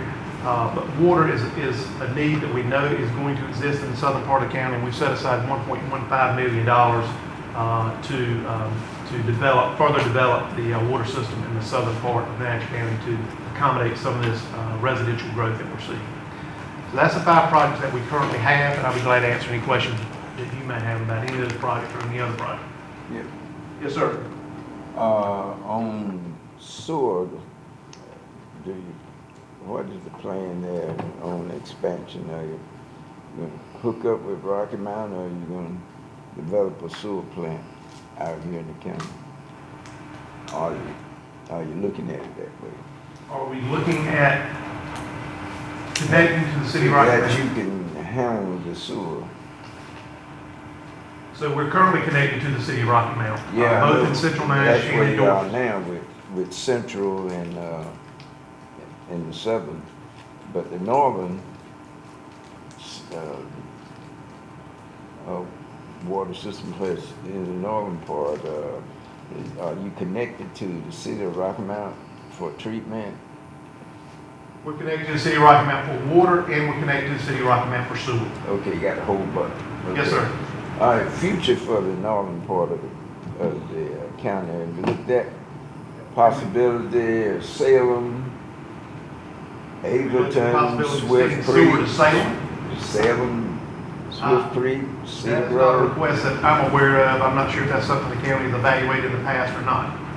Yeah, well, But we have a very small sewer system. The county only has about 250 sewer customers. We have a very small sewer system, much larger water system. We have about 3,500 water customers. We're only about 250 sewer customers. what about the town of Whitaker? Do they have any capacity where they could expand out beyond their boundaries and territory? Certainly, that would probably be a better question for the town of Whitaker to answer. I am aware that the town is dealing with a number of challenges related to their water and sewer system. They discharge their sewer to the City of Rocky Mountain, so they do not have any treatment capacity. I would be very surprised if the town of Whitaker would be looking at any system expansion until such time as they can get a better handle on their existing system, because they also have aging infrastructure that needs a lot of reinvestment. Shouldn't we, for the future, be looking at providing water and sewer for the entire county, with the exception of your municipalities? I think the goal is to develop a countywide water system. Sewer would be a little bit more problematic because of the cost of that infrastructure and the density that we have within the county. But certainly understand, it's my understanding, and certainly the commissioners can decide to go in a different direction, that ultimately the goal is to develop a county-wide water system. Sewer, on the other hand, is going to be an entirely different conversation. That's gonna have some effect on the zoning for housing development. That's certainly a conversation that has come up during discussions on the future land use plan. Well, it's something that we ought to put in our plans for the future. County water and sewer system. That's certainly a policy decision. One way or the other. Yeah, I think the southern end, there's possibility of Zebulon. You're not that far from Zebulon. If sewage is a problem there, you probably hook on with them. But a lot of possibilities. We just need to come up with. Think of it as We just need to come up with a They're plan. not problems, they're opportunities. We just need to come up with a plan for the future. It may be in the next 20 years or 10 years, whatever. We always try to look into the future as best we can. Okay. Are there any other questions for Jonathan? Like a great plan to me. All right, thank you. And just to go back, if you take a look, I was actually looking at page 192 as I was talking about our ARP expenditure framework. And you can see in the first column, that's where I presented to the board our potential budget breakdown. And then the far right column, that is what we're looking at and we're estimating what we could potentially use those funds for moving forward. And I did talk about a premium pay, hazard pay. As our committee gets closer to where we feel a good policy is in place, we will bring that to the board for approval and make sure our commissioners are on board with that. But again, as I said, that is still a work in process. The same thing with our nonprofits policy. We will, once we get a little bit closer to having something more in place, we will bring that to the board as well to have that approved. So, are there any other questions on what we're looking for the future, which is the far right column, and where we're heading in the direction with the committee?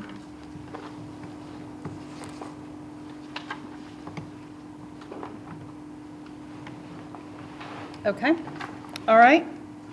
Well, then we will move on to the next item on the agenda, item number 9. And if you'll just go ahead and turn to page 199.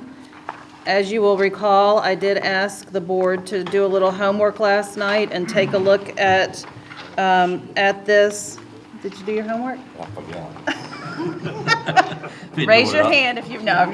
Been doing it all my life. I looked at it and I wasn't satisfied with what I was looking at. I guess I was more confused than anything else in the way it was stated. So hopefully you can straighten me out as we go. Okay. Well, I did send the board an email a couple of weeks back informing you that Donna and I went and met with staff at the hospital, and as you know, the county has an annual lease agreement with the hospital.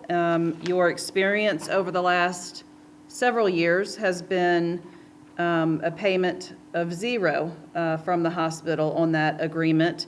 However, this year, fiscal year 21, the hospital was able to realize a total of $2,292,316 that they've identified that they can pay the county on that lease agreement that we have with them.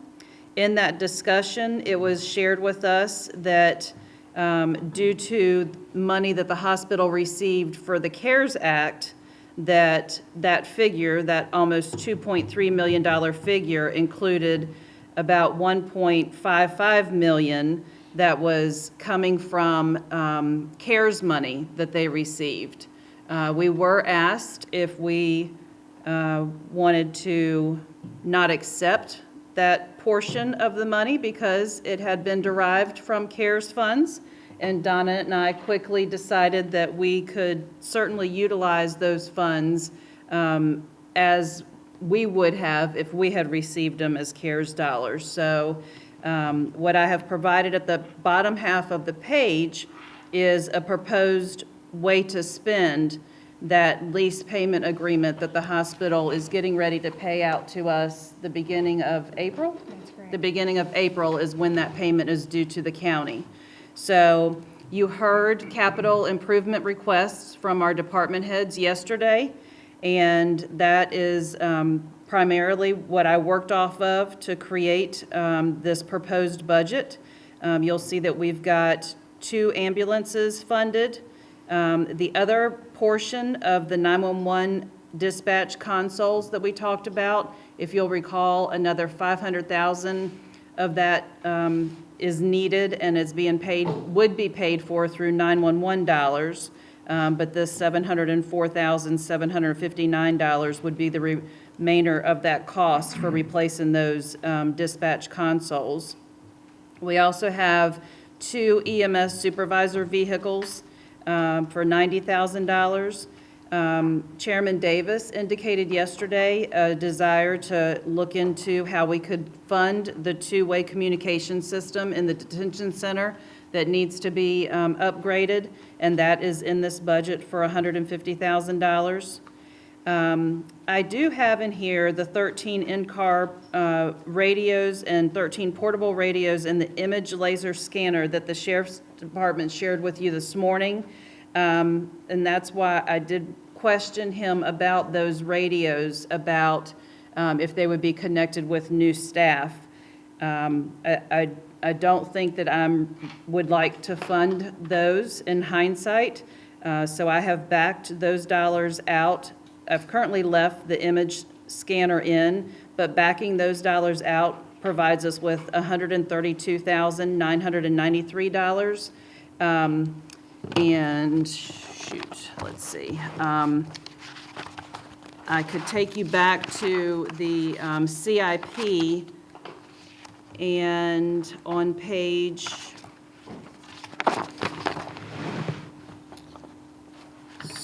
on page 17, for the administration building, we had building security enhancements that were COVID-related for $185,000 for the second floor, and then some other funds for the third floor. So my recommendation today would be that we would simply put that $132,993 into building enhancements in the admin building that would be COVID-related. I know 17 is where the CIP is and where we have improvements for the administration building. I know that You're talking about the county's administrative building? Yes, sir. Okay. I thought we were still talking about the hospital. I know we've had discussions before about maybe not wanting to go as far as what we had originally planned as far as security and safety measures for employees. But there's certainly some upgrades that could still be done using the remainder of those funds, that $132,933 there. And then for facilities, a van vehicle replacement for our maintenance department. So those items total $1,550,829, which would just make sure that we are identifying using that $1.55 million that was received because of CARES funds. And then the remainder of that budget could fund 10 of the sheriff's vehicles with the upfit and taxes and tags included.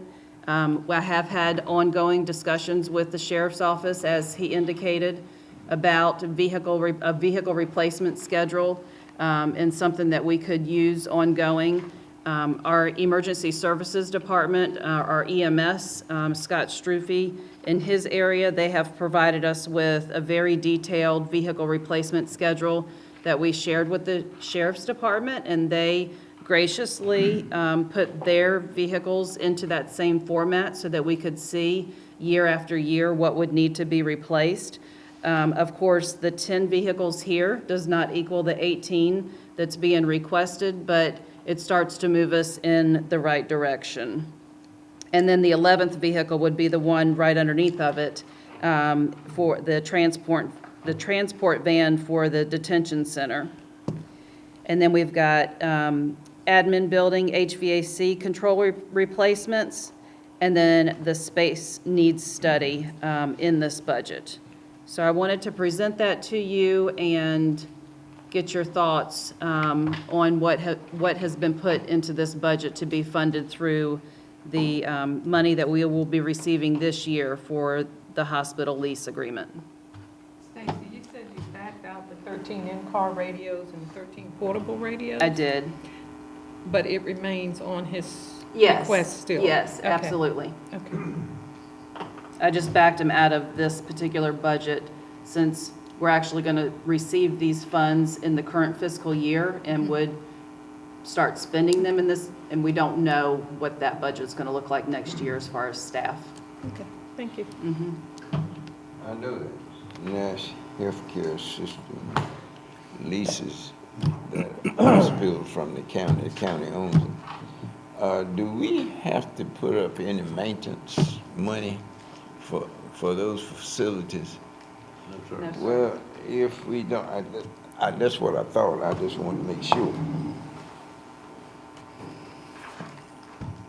Every day, I see those helicopters, they're flying over my house, day and night, transporting people to Greenville, Durham, Raleigh, Chapel Hill. And I asked the CEO at our Rotary meeting the other day, I said, why can't we do some of that work right here in our hospital?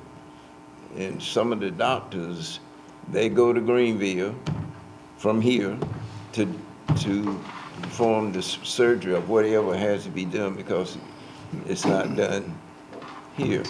So my opinion is we ought to let them have that 1.55 million. Maybe they can do that. He was saying, well, we have this working relationship.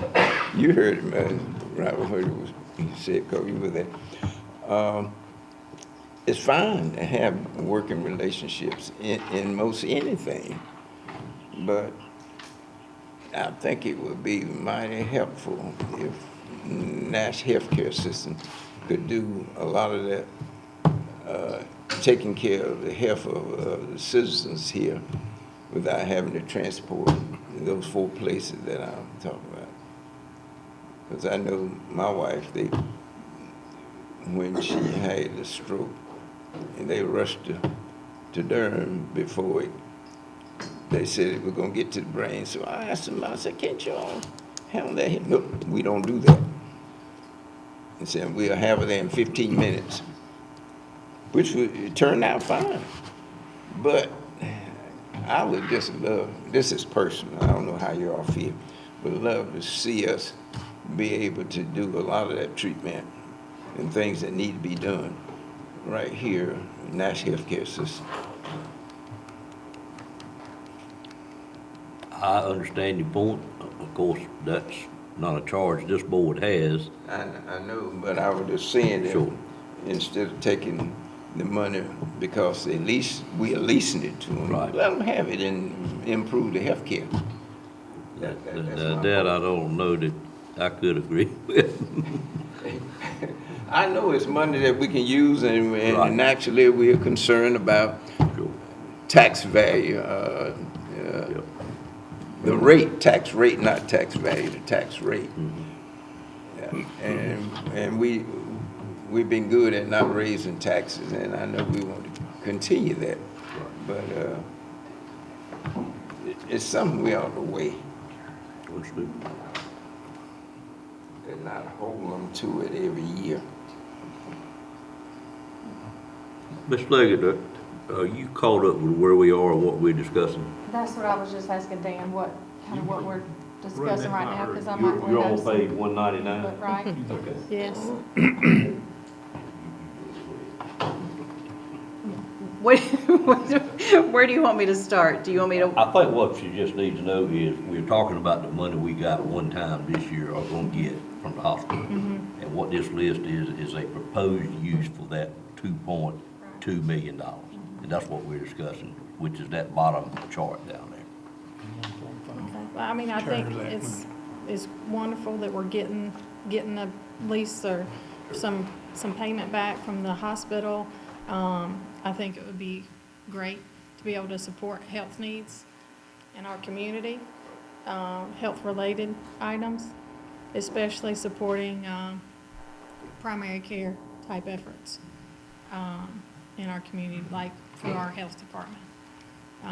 If there's certain needs there, I think that would be a priority. And you said just what my concern is with the list. There's certainly some good stuff on here, but in our dealings over the last 6 months or 8 months or a year, how long we've been working on this, with the lease, trying to renew the lease, we're working on that. First thing I think we must understand is this is kind of a one-time anomaly. It won't happen again, because 1.5 came from CARES Act money that we got, and the rest of it basically came from investments they had, because we hit a period of time where they made a lot of money on investment. They still didn't make any money at the hospital to speak of. So we won't see, under our current lease arrangement, we will more than likely go back to zero next year or the year after that, because everything is back like it was. My only concern, Stacy, with this is in our lease negotiation, and Sue knows this and kind of alluded to it, we have proposed that we have leaned towards making an agreement, once we agree on a lease, that money would be reinvested in healthcare in some shape, form, or fashion. Of course, some of this, anything to do with 911 or communication system, all that qualifies well. But some of this stuff in the bottom, certainly we gotta do sheriff vehicles and all, but I would rather see us, and even the facilities work on the admin building, I'd rather see us try to switch dollars somehow and spend this money directly on healthcare, and maybe take something you got in healthcare, move it back here. Do you follow me, Sue? Because I want to show that we're gonna do, at this one opportunity we got, I want us to be able to say, we're doing what we have told you we're gonna do moving forward.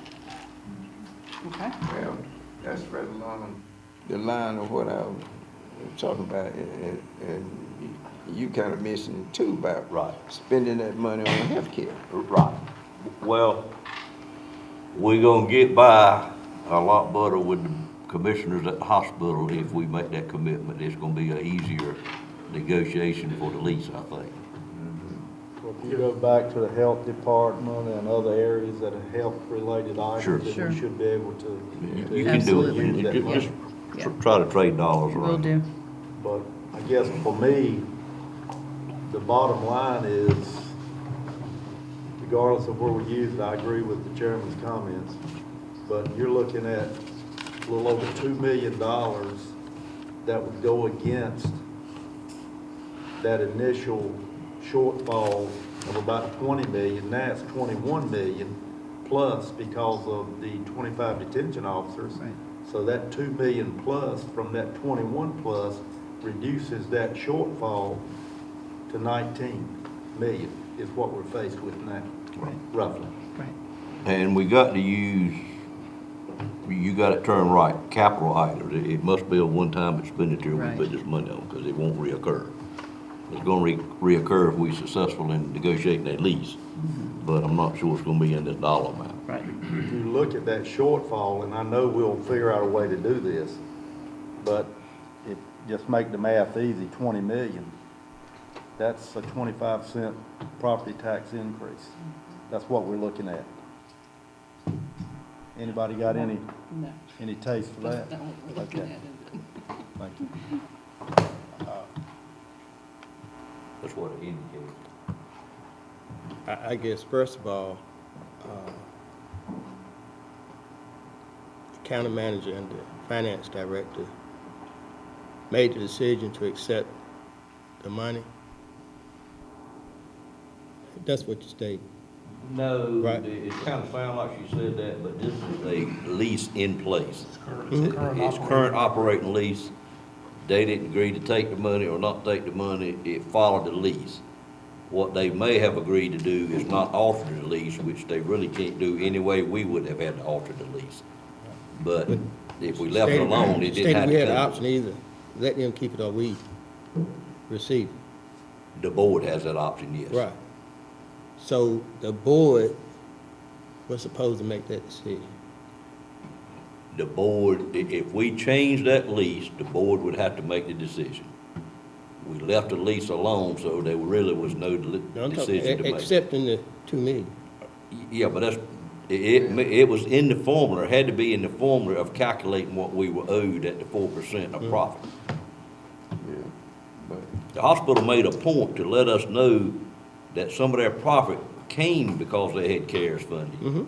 But those two ladies, nor I, or anything less than 4 of us could have made a decision to alter that lease. No, I'm just Yeah, it telling has what to be statement done she said, we made the in decision consultation to with accept it or let them keep it. She phrased it in that way, but that's not exactly what she Well, meant. I'm just going on what she Right, okay, phrased it okay. as. So You defended if that. having phrased it that way, that would have been a board decision, I feel. We indicated that we felt like we could find funds to use for COVID-related items since it was CARES Act. And that was what we let them know, that with the 1.5 million that we did have capital items, we thought we, as the county, felt like we could use with COVID-related items. Right, I'm sure we did. Oh, we do. But I guess it still come down to decisions. That's what, like, The way it was phrased, Mr. Harris, I understand your concern, but understand, the only way we could not have taken it was for it to be brought to the board and us to vote on altering the lease such that it didn't have to be included. you had to alter the lease to make the decision on whether you're gonna take it or not take it. In my opinion, yes. Well, I don't agree. Because the lease is a fixed formula of how that's calculated. Well, that's moving forward. No, that was, No, This is about that's moving. given time. That's in real time. I mean, we've got a lease we operate under. mhm. If we don't operate under that lease, the lease has got to be altered for 1 year or ever how many years for us not to accept these funds. well, you So all can, that was you in, all can that was, accept. all that was in the lease as that 2 million came over into Yeah. the new lease. We don't have a new lease yet. We're working under the old lease. This formula, this was calculated by the old lease Right, because the new lease was Right. not in effect yet. I mean, and it won't be until this board votes on it. right. So, in the old lease, Yes, sir. there was $2 million came from the, approximately, came from the Yes, sir. CARES Act. That either kind of ended with our decision, say, okay, well, y'all do what y'all need to do with it, or we're gonna take it and use it towards our CARES Act items. I'm having a little trouble understanding what your real question is.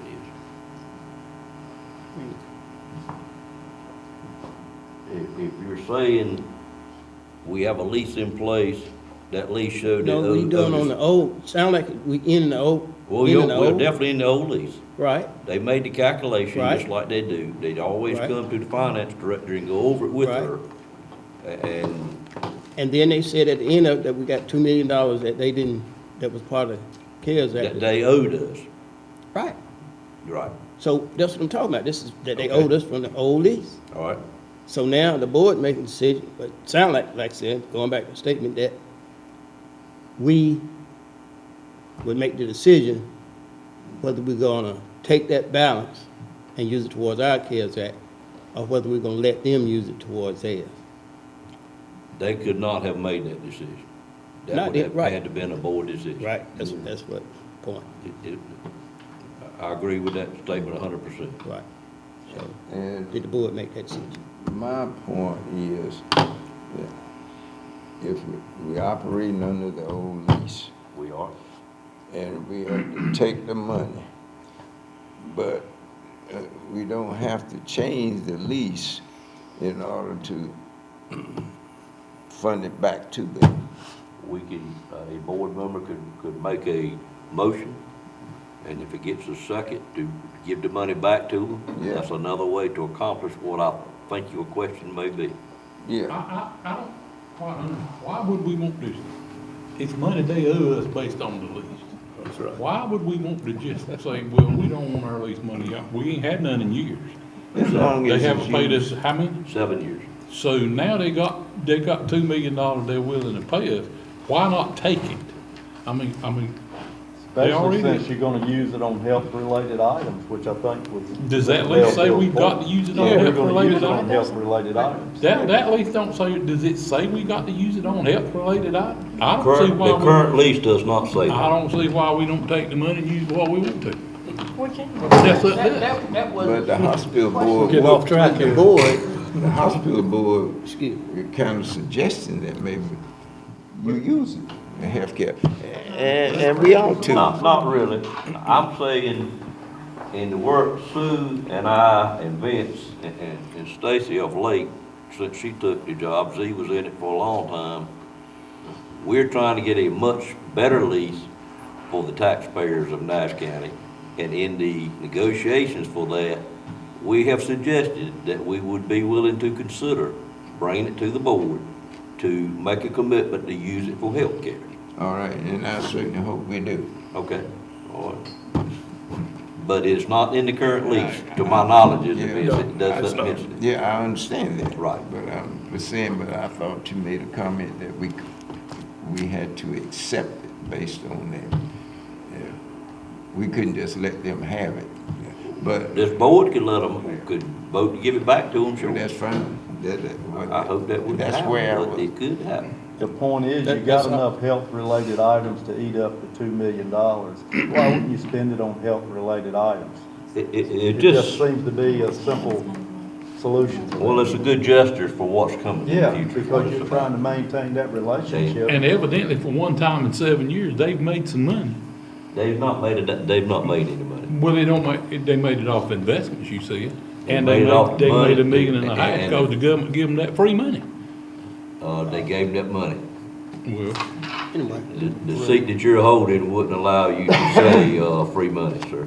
the one, The seat that you currently hold would not allow you to say free money. they received that money. Okay. They did. And it wound up being part of the profit, is that right?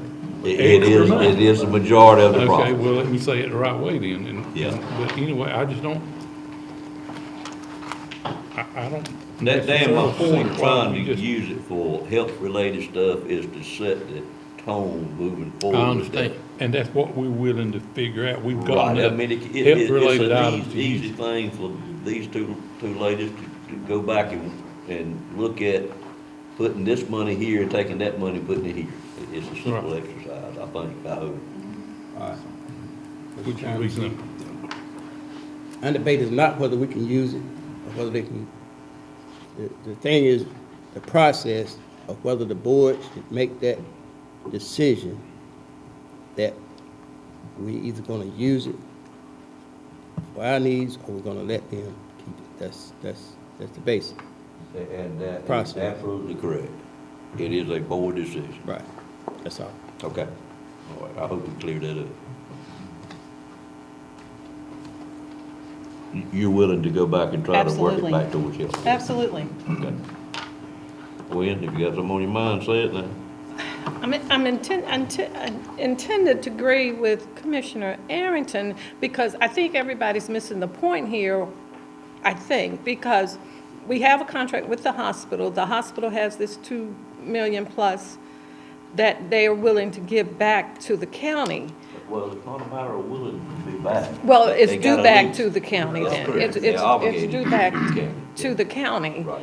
But it seems that the county has the option of saying, okay, we're gonna let the hospital keep it or not. We do. And what Commissioner Arrington, I think, is saying, that we as a board should agree that the hospital should keep it, or we should keep it for this, rather than a You few. will decide that when you vote on the budget. We hadn't ever before had a vote of the board to accept the lease money that's owed to us. That vote was taken when the lease was signed. Well, that's what I was trying to understand, Right. do we as a board, do we automatically take it, or do we vote whether to let the hospital? We automatically take it because that's what the lease says. The current lease says. I guess the other way, Yes, county sir. manager brought it to us and say, this is our balance that was due from our old lease. What would we do with it? That, I mean, that's what Right. it should have been presented to the board. This is our balance from our old lease, right? Mr. Arrington, in my opinion, there was nothing to present to the board unless we wanted to do something different than what the lease says, because the board had already voted on that lease. So, We didn't know that it was gonna be a balance. well, you know that you're gonna get 4% of all profits less depreciation every year that lease is in effect. The old lease right here just said that we got zero, and this year's the time that we getting $2 million back. We've got zero for 7 years in a Right. row because the formula Right, so showed this- they had no profit after depreciation to pay their lease. It is a variable lease, and it is 4% of profit. It's the worst lease I've ever seen in my life, but that's what it says, Right. So after depreciation. we understand all that. Okay. I think, It's still about the little process. I would just say, we're going to enter the lease, this is the balance that we have, and we'll move forward with either accepting the recommendation from the administration, how to spend it. It's been amended a couple of times and restated. well, certainly, if this board so chooses, and I hope they will not, that we're gonna have a vote every year whether to take what's owed to the taxpayers of Nash County from the hospital, whether we're gonna take it or whether we're not gonna take it, we can have that vote. But I don't think we should. We just trying to end this one, this lease. The new stuff, we're gonna get that.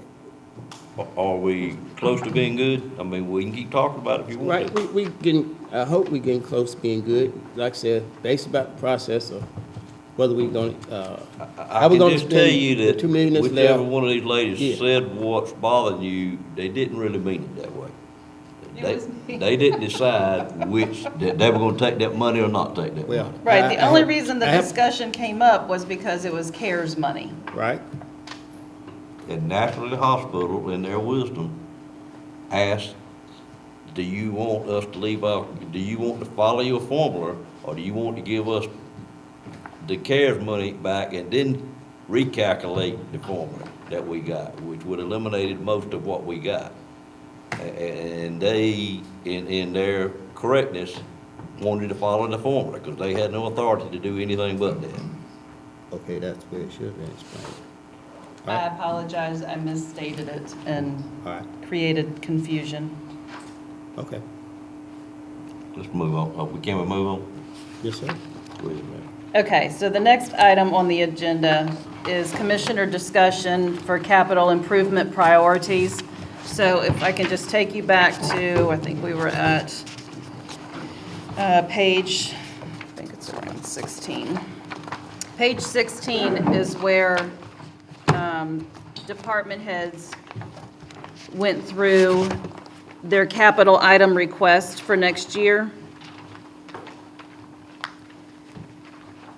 And I just want to hear from you all, were there things that you heard, or when you laid your head down last night, you thought to yourself, we definitely need to try to make that happen next year?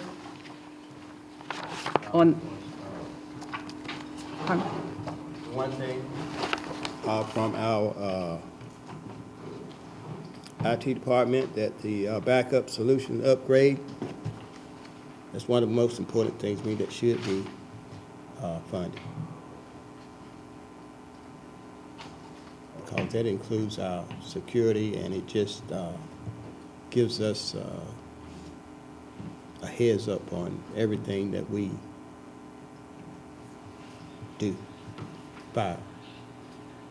And so Sandy talked about this new solution. She also talked about our ability to come out of the contract that's ending and continue with the solution that we've been using.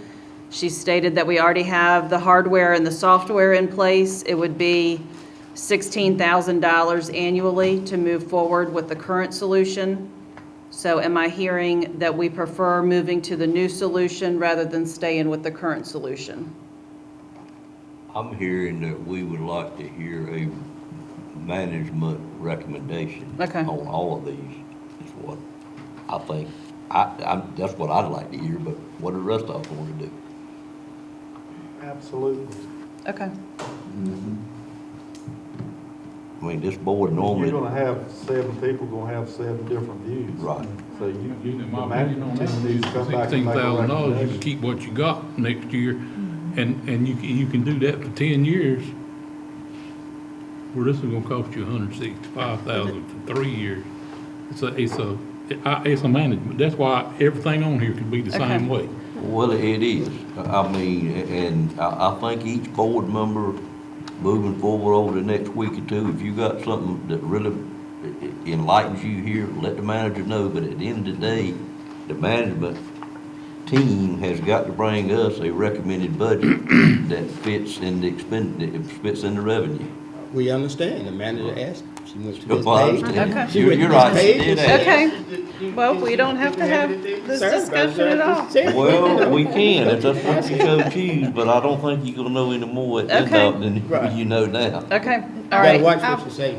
I would agree with that. I mean, I think we each have our own priorities and what we have interest in, and, but you work with the departments day in and day out, and that's your specialty. Okay. And we would really like to see, based on the request, what your recommendations are. Will do.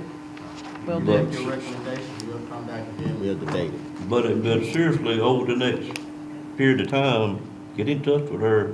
If you've got something, I intend to call her, because I got a few less yeses sure on you here that will. I'm gonna tell her about. And everybody should do that. Well, I think we need to look real closely at the sheriff. Recommendations here, 25 new positions.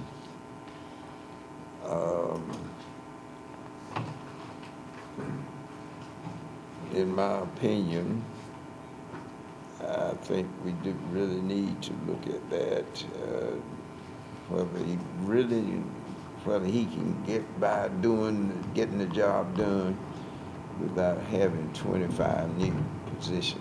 Now, I know we're gonna need some, but I'm a little skeptical about 25. Sure. I'm afraid I'll put your vote up on anything, any questions about any of these you I'm good. asked us. Huh? I don't want to end your conversation, but is there any No, questions on we're anything gonna, specific? no, we're ending the conversation. All right.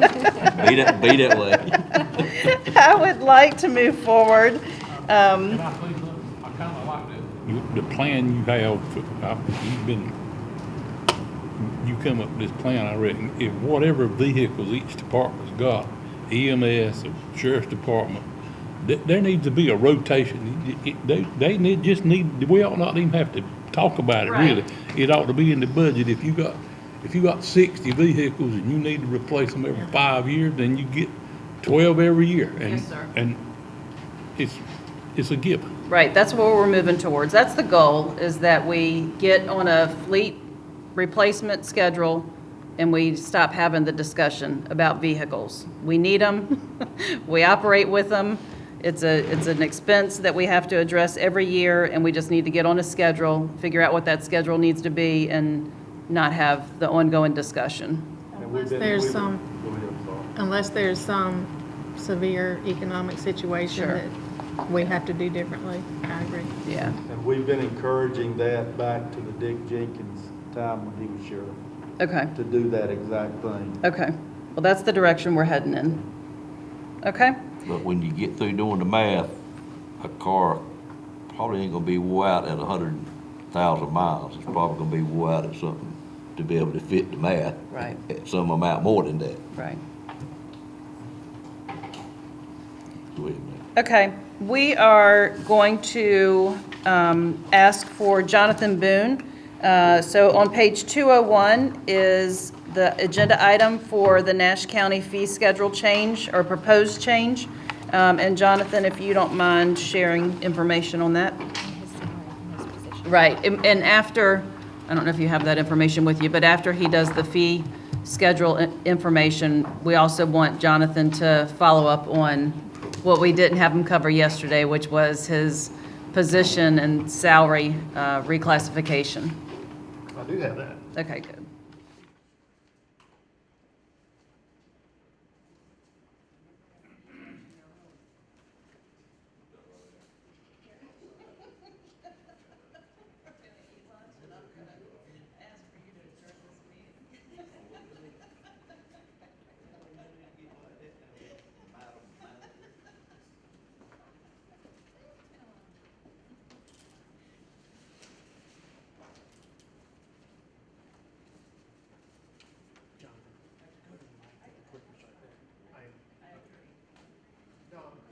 The summary I sent you, do they have that as well? Yes, they do, that's on page 203.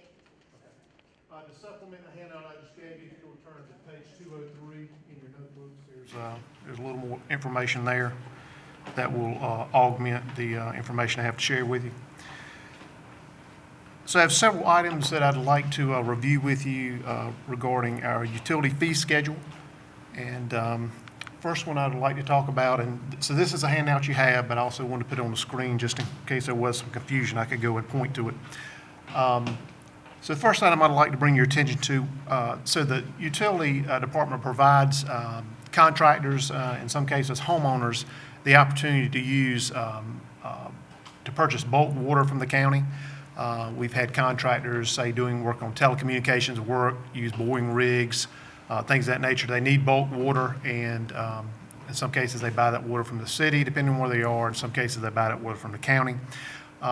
Current utility fee schedule would suggest that we would charge that customer $50 to basically have a member of staff go out, install a meter on a hydrant so that they could use that to meter the water that they purchase.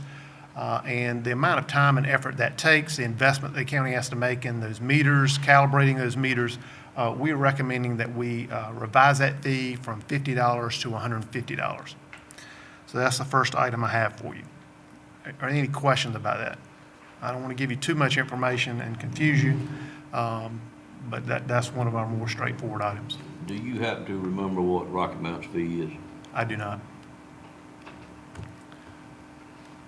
And But I would say this service is really more of a convenience for It is. contractors, and we're charging $6 per 1,000 gallons for water. So it's certainly we're tripling the fee, but in the grand scheme of things, I don't think it would be a significant overall cost to our contractors, and it's a service they would still want to utilize just because of the need for bulk water.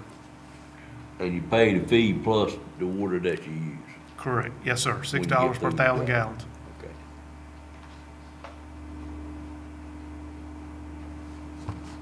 Thank you. All right. The next item I have for you, and again, if you're following on page, what page number was it, Donna? 203, thank you, I don't have that number. So the second item, we're recommending that commissioners consider adjusting our residential and commercial sewer fees. So again, on our schedule, kind of middle of page 1, residential and commercial fees are charged the same rate, and you can see that there. Those fees have not changed since 2018, and one of the things that is driving this recommendation, and you may recall this from last year, but again, we are a wholesale customer to the town of Nashville and to the city of Rocky Mount. So in Nashville's case, they're providing transmission that ultimately ends up in the city of Rocky Mount. So really, at the end of the day, the city of Rocky Mount's providing all of our treatment for wastewater. But nonetheless, we pay the town of Nashville wholesale sewer rates for service in the NC 58 corridor. We have industries there. We have primarily residential customers there.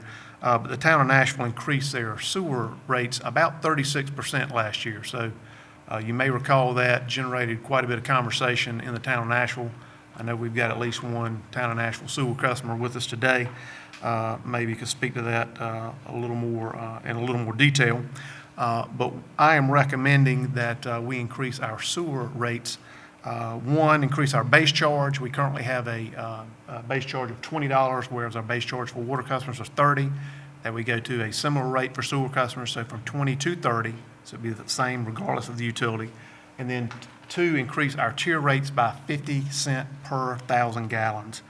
And that's roughly at the lowest tier, and you could, obviously, it would be a smaller percentage as you go up in consumption, but at the lowest tier, 3,000 gallons and less, that equates to, I believe it's right about 5%. Yeah, that would be 5%. And in terms of what that would mean to our revenues, if we increase the base charge from 20 to 30, and the tier rates by 50 cents, so again, at that lowest tier rate, $6 per 1,000 gallons for the first 3,000 gallons, with a recommendation that would become $6.50. This year, we're projecting in revenue, let's see, I've got in Central Nash, that would increase our revenues. Projected revenues are about $126,000. That would increase our revenues about $30,000. Northern Nash, $75,000. That would increase our revenues to $80,000. I will say overall projection this year for sewer purchases and sales, we're projecting total purchases, and this is not including operations. This is just what we pay per 1,000 gallons for treatment, what we charge the customer per 1,000 gallons for that service. We project total expenditures for purchases $324,000, revenues, gross revenues $330,000. So you can see we're basically breaking even, so this would provide us a little more breathing room in the sewer utility, and as you're aware, utilities should be self-supporting. No proposed increase on water is all sewer. No proposed increase on water, no, sir. Not commercial or residential. And you said a while ago we had how many sewer customers? Less than 250.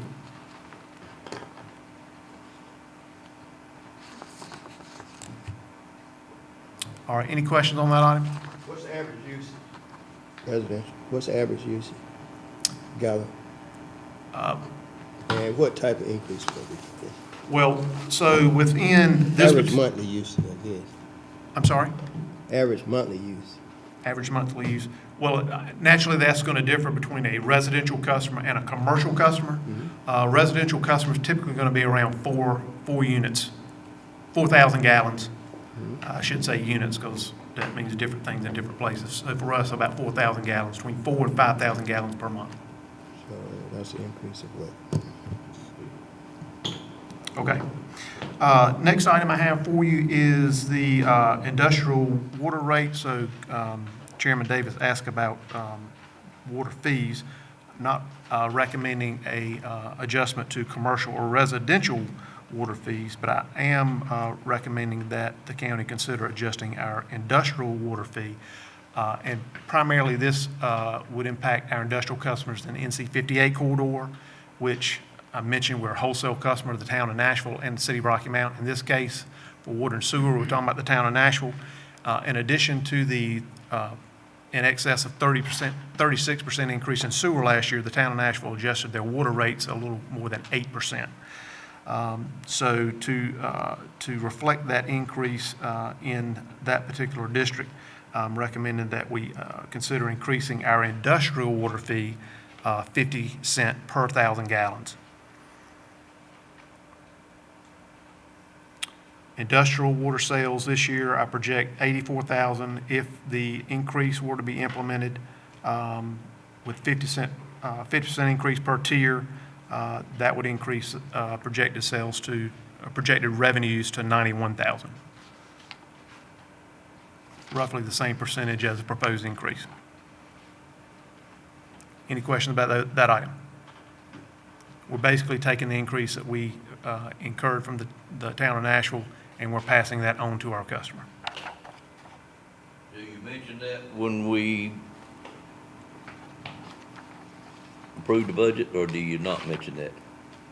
That we are doing a pass-through from the town of Nashville? Do I mention that when you approve the budget? Do we state that's the reason for the increase? That's purely at the commissioner's discretion. But that's what I'm recommending in this case. We're passing the increase along to the customer.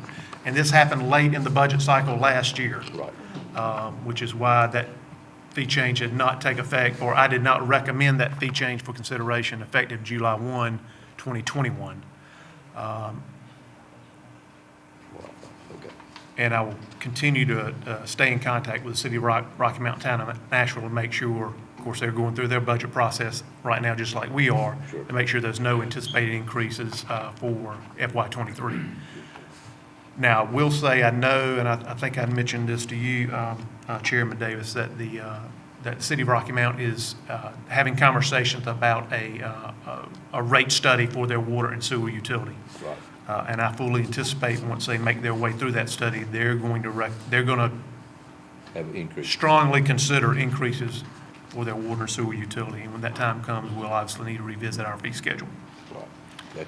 But I do not anticipate that if they make an adjustment this year, it will not be based on a fee study they've completed, because it's not underway as of yet. Right. Okay. All right, fourth item I have for you, again, looking at industrial rate sewer fees. Again, industrial customer, we have in the NC 58 corridor, town of Nashville increased their sewer rates in excess of 36%. So this will seem a little dramatic, but again, it's basically passing the cost along to our customer, industrial customer, recommending an increase, from the base charge from $20 to $100, which is pretty standard when you're talking about larger customers, certainly industrial customers, sometimes commercial customers, but we're talking about our industrial fee schedule. So increase that base charge from $20 to $100, and then to increase our tier rates by $4. And you can see our existing tier rates, top of page 2. Get my bearings now. Right, so existing, we've got 2 tiers, 1 to 5,000 gallons, which for industrial customers is pretty small, but nonetheless, that's our current fee schedule. And then greater than 5,000 gallons, and that's cost per 1,000 gallons. We charge $10 per 1,000 gallons for the first 5, and then $10.50 thereafter. So with a $4 increase, that would take that to $14 for the first 5,000 gallons. $14 per 1,000 gallons for the first 5,000 gallons, and then $14.50 per 1,000 gallons for everything above that.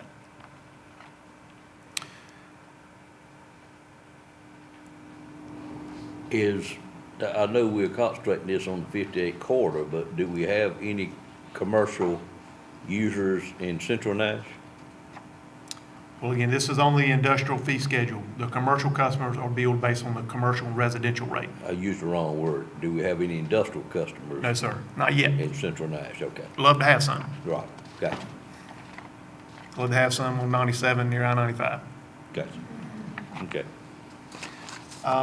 So looking at the industrial sewer revenues projected this year, projections $130,000. If we were to implement the proposed change, that would increase those revenues about $48,000, so 130 to 178. But again, this is an attempt to pass that cost along to the customers based on our wholesale costs to the town of Nashville. Any other questions about that? You're just not gonna look too good at the end of this year, I would not think. If just looking at our purchases and our gross revenue, Right. discounting operations, we would just about break even. We basically taking in revenue what we're turning around and paying to Nashville and the city of Rocky Mount, That's non-sustainable, you know. which is why I'm recommending a change to our utility fee schedule. Yeah, And I appreciate your support. yes, sir. You got it, because I know you had the increase from your supplier. All right, the next item I have for you is sewer surcharge fee. When the county accepted responsibility for the sewer system in the town of Dorches, the town of Dorches had a fee in place to recoup the sewer surcharge that the city of Rocky Mount would charge for wastewater that is, say, higher strength than the standards they've established for the wastewater treatment plant. That charge is not in place for Central Nash or any other sewer customers. So what I'm recommending here is, it's not a huge cost. We anticipate within the Northern Nash and Central Nash water sewer districts to incur a cost of about $4,000 this year. Again, town of, or Northern Nash sewer customers, which are customers in Dorches, currently pay 50 cents per 1,000 gallons. That is only for those food service establishments. So if we're talking in Dorches, you have SB Smith's, you have Tasty Creations, and I think the new Dixie Mart. So it's not every customer. This would just be for ones that discharge higher strength wastewater to the sewer system. Currently pay 50 cents per gallon. I am recommending that we adopt a fee across the entire utility, that we increase that fee to $1 per 1,000 gallons, again, just for those sewer customers that discharge higher strength wastewater. Not every sewer customer, just those customers. And based on a $1 fee, I estimate that would generate about $2,900, a little less than $3,000 in revenue for $4,000 expense. So we still wouldn't incur the complete cost, but it would create a fee across both utilities. It's something we will revisit in future years, but again, at present, there is no fee in the Central Nash District. So they will go from no fee to $1 per 1,000 gallons. Dorches, however, customers already pay 50 cents per 1,000. The fee would double. But again, that would take it from about $1,100 to $2,200. Customers in Northern Ash currently use about 2.2 million gallons per year of sewer. 2.2 million gallons per year. So again, you multiply it by $1 per 1,000 gallons, that comes up to $2,200. So again, I'm recommending we create a fee across the entire utility, $1 per 1,000 gallons. And then finally, I'm recommending that we... Before you leave that one, Mr. Boone, do you have other customers you know of in the other districts that's going to start paying this, that are not paying it? Yes, so if we look at Central Nash, I believe we have four customers that this would apply to. There's and I'm not sure the name of the restaurant, there's a Chinese restaurant in the Winsted Crossings, the Food Line, the new restaurant there near Shenandoah. I believe that gentleman came to us. Right. What is that, bacon and bacon? Yep. Which just screams oil and grease. And there's one other customer. They're about 700, those existing full customers, they're about 700,000 gallons per year. Okay. So to determine that, is it sampling done, or is it just based on the type business it is? Now, the City of Rocky Mount will routinely pull samples, and compare the strength of the wastewater against the threshold that they've established, compute the fee based on the strength of the wastewater, the amount of the flow, and bill the county. So that is a cumulative total of the wastewater, though, they don't pull it from each business? No, Okay. They take a bulk sample. Gotcha, okay. So they're just gonna pay the fee? I'm caught up. I just wasn't familiar with that. And to carry this a little further, and again, not to get too far down into the weeds, really where we want to get to is a program where we're working with each of these food service establishments, and we're going in and periodically either collecting samples or checking their books to make sure they're servicing their grease traps. They're doing everything they can to minimize potential for grease getting discharged to the system, which would reduce our charge to the City of Rocky Mount. And if our expenses decrease, we could depending on where this charge goes, we could go up, we could go down based on how effective our program is. But today, we do not have a program in place for that purpose. So this is kind of the first attempt to kind of raise the issue for our customers, help them understand the value of, I'll call it good housekeeping. Sure. As we attempt to build that program. Okay. All right, last item I have for you is recommended changes to our water connection fees for 3/4 inch tap and 1 inch tap. Again, as you're aware, in current environment, materials and labor costs have increased, and I'm recommending that we increase the cost for a 3/4 inch tap, just the tap itself, the tap install, from $1,100 to $1,200, and a 1 inch tap from $1,250 to $1,350. That's a $100 increase for a 3/4 inch and a $100 increase for a 1 inch tap.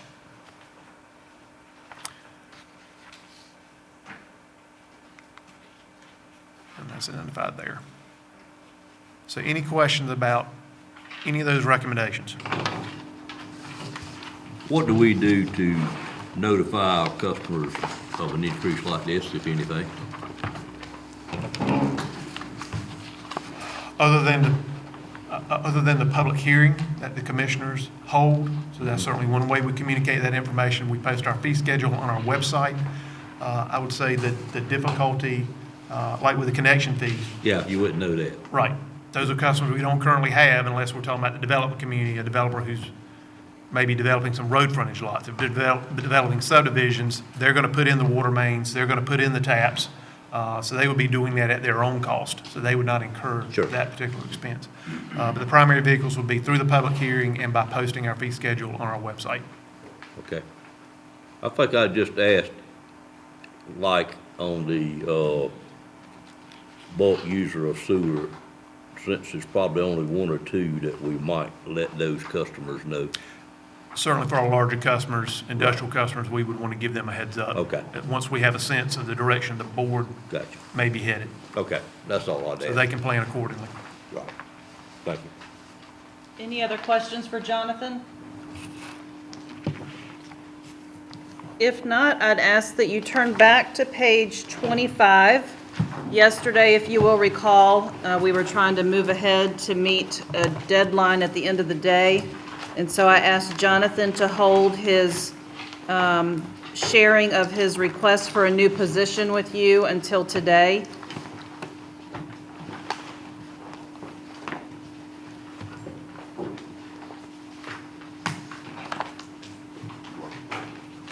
And there's a PowerPoint, so I'm glad I did. I mixed it up a little bit. I said, and there's a PowerPoint, so I'm glad I did. Thank you. Share that.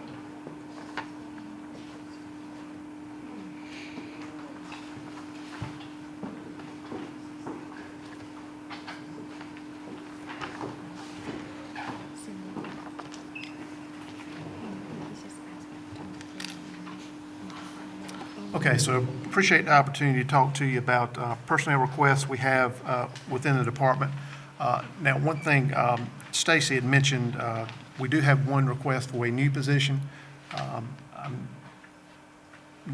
also had a request for a reallocation. You may recall, we had a conversation about this last year. I don't think that's in your spreadsheet, so should I talk about that now, or is that handled, will that be handled differently? I would say go ahead and talk about it. Okay, well, good, because it's in my PowerPoint. All right, so again, have two requests for you. One is a request to reallocate the salary associated with one of our customer service representatives in the department, and I'll talk a little bit more about that. Basically, it's in recognition of the support provided to the facility maintenance aspect of our operation. And then the second request is to create a additional position in our field operations for our utilities, to create a utility system operator 2. And again, I'll talk a little bit more about that as well. So first, I just want to share with you our org chart, and there's a lot of different information I'm trying to convey in this org chart, but what I'll draw your attention to is 3 different colors. One is, we'll call that peach, green, and blue. So the peach colored boxes there, myself and Michael Phillips, our salaries are split between facility maintenance and utilities. So a portion of our salaries are covered by general fund, tax dollars, tax revenues, the other are covered by the enterprise funds.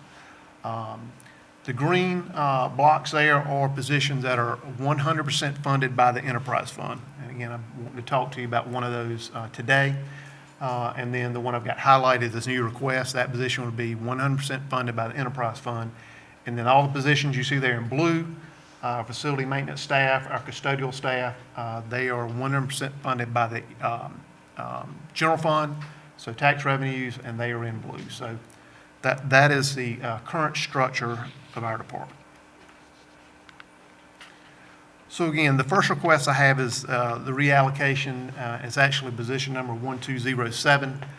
It is one of our customer service representatives, and that position is currently funded 100% by the enterprise fund, but does provide support to our facility maintenance operations. As you can imagine, again, we talked yesterday, 400,000 square foot of buildings that we're responsible for maintaining. All the expenses associated with that, paying utility bills, processing requisitions, entering purchase orders, processing payments, dealing with vendors. This position helps with that.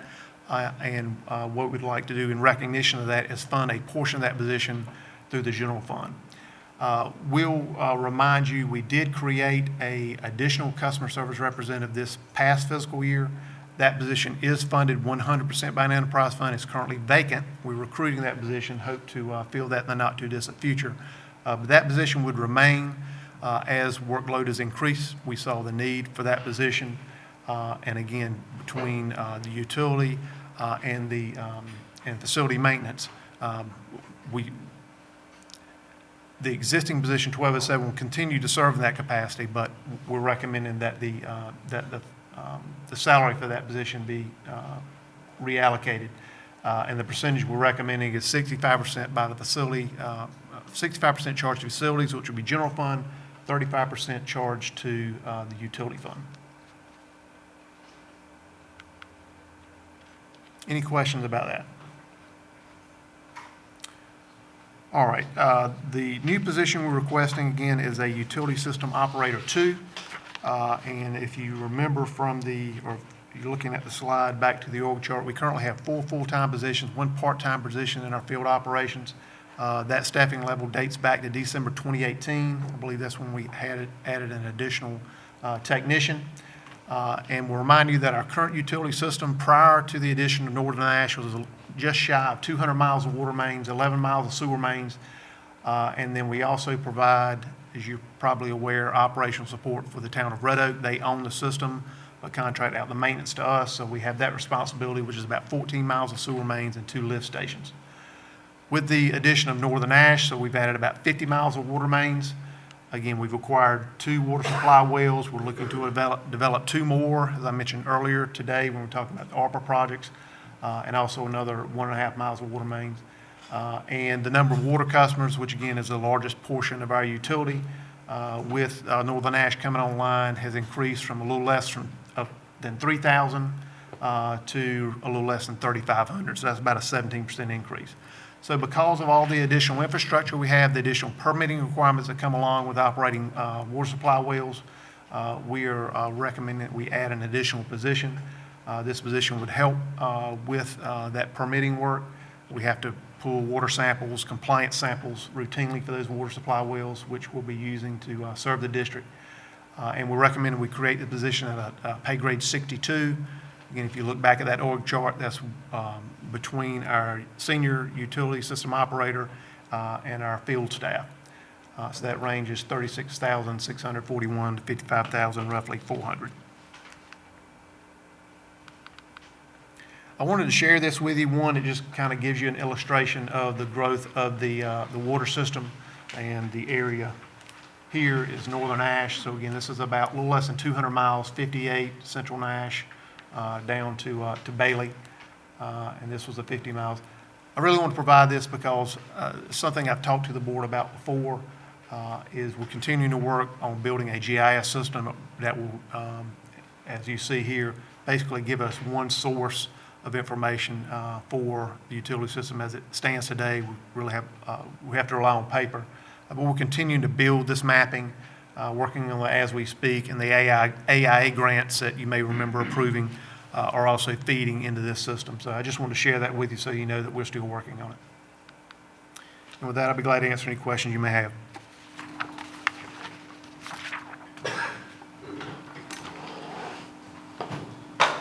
Any questions for Jonathan?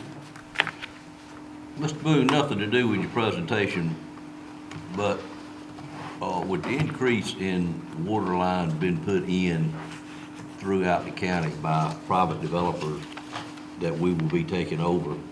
Do we have any type of inspections going on during that installation process? Yes, so typically what we'll have a pre-construction meeting with myself, Assistant Director, and Scott Farmer, Field Services Supervisor. We'll meet with the contractor and the developer, talk about the scope of work, talk about the plans, and make sure we maintain open lines of communication. The most recent example would have been the farm at Red Oak, Marvin Sharon's project. Right. We actually used a part-time inspector, Buck Pittman, who was assisting us on Northern Ash, to go out and provide those routine inspections. But in the absence of Buck Pittman, Scott Farmer would have to take responsibility for that. Right. So this position would also help us in that regard, because we want to make sure it's being constructed per the plans. Right. And we're getting a system that's well constructed and will not cost us, a lot of maintenance dollars in the future. That was my point. I didn't know if we had the ability to be doing inspections during that time or not. We do the best we can. Well, I using Buck would be one good way to get it done, yes. Right. Thank you. No problem. Any other questions? All right, thank you for your time. Comment that if we're gonna be taking over private developers that construct systems, that we need to make sure it's adequate. They have large enough pipes to take care of what needs to be taken care of. Yeah, so the way that process works is when a project comes into the county, comes to the planning department, the utility plans would be included in the construction plans. We would review those plans. Ultimately, those plans are submitted to the state for review and approval to make sure they meet state standards. And then, as Commissioner Davis was asking, it's kind of, the onus is upon us, based on those approved plans, to make sure the system is constructed per the plans in accordance with our standards that we've set, because again, ultimately, we're going to accept responsibility for operation and maintenance of that system. But the benefit to the county is we're getting infrastructure installed, the developer's covering that cost, unless we have an oversize agreement. And you may recall, we did use that vehicle on the farms at Red Oak, where we anticipated a larger main being extended along Red Oak Road out towards North Browntown Road. So they paid for the size that would be required to serve their development, and then the county assumed the cost to increase the size of that water main. But that ended up being a cost savings to the county. So we actually got some work done at a discount, if you will, than if that development had not happened. And I mentioned the Phase 2 project for Northern Ash earlier, and the county would have had to pay full freight to extend an 8-inch main 2,000 feet. In this case, we only had to pay the increased cost between a 6-inch main and an 8-inch main for 2,000 feet.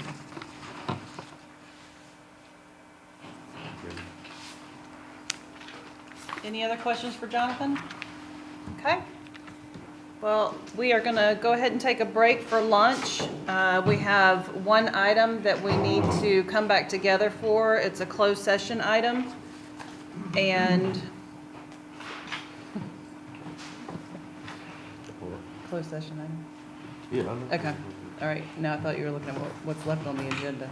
We do that. We're not going to do that. If I didn't really get right in your cornflakes, didn't you? No, I'm good. I'm a quick learner. We're not doing that. All right. We can break for lunch, and I'll just let us know when we need to come back together. We're back in open session. I first want to ask the attorney, is there any issue with us taking a vote on this thing? As long as this is a specially called meeting, you can do that. Is it a specially called meeting? No, it's our regular scheduled budget. It was a regularly scheduled meeting. Individually, yesterday was one meeting, As long as today it's is a the next. regularly scheduled meeting or a special meeting, you can do Right. it. Well, you obviously you had quite a bit of press here during both days. Well, they pointed out to me that we didn't have the right to vote in the retreat and showed me the statute. And I said, no, that was because it was a regularly scheduled meeting or a specially called meeting, one or the other. Yes, because budget retreat is not recognized as a meeting, official meeting, so it has to be a regular, special call, emergency, or recess meeting. Right. So this is a regular meeting. So we're okay. That's all I need to know, sir. We are okay. All right, I would entertain a motion at this time then to, move forward with the, changing of convalescent transports to be moved in the direction of private firms, being plural. I'd entertain that motion, and to attempt to do it in a gradual manner and have the process completed, at the beginning of the new budget year of July the 1st. May I ask a question? Let me get it. I got a motion, is there a second? Second, question. Yes, when you say gradual, you mean we're gonna phase it out? I'm honoring the motion honored Mr. Rogers' request is to go ahead and begin and let him have time to blend into it. Yes, sir. That's what I agree with. That's why I wanted to make sure that this motion is gonna do that. Right, and of course, I would expect him not to start it until a proper press release has been done, letting us know where we're headed. Any other questions? Seeing none, all in favor of the motion, let it be known by saying aye. Aye. Any opposed by a like sign. Motion carries. Any other business for the budget retreat or regular meeting, as it may be called? Anything else? Manager? All right, entertain a motion to close the budget retreat for 22-23. Moved by Commissioner Leggett. Why do you always sit beside one another? Is there a second to that motion? Second. Second by Commissioner Harrington. Any questions on that motion? All in favor, let it be known by saying aye. Aye. Any opposed by a like sign? Stand adjourned.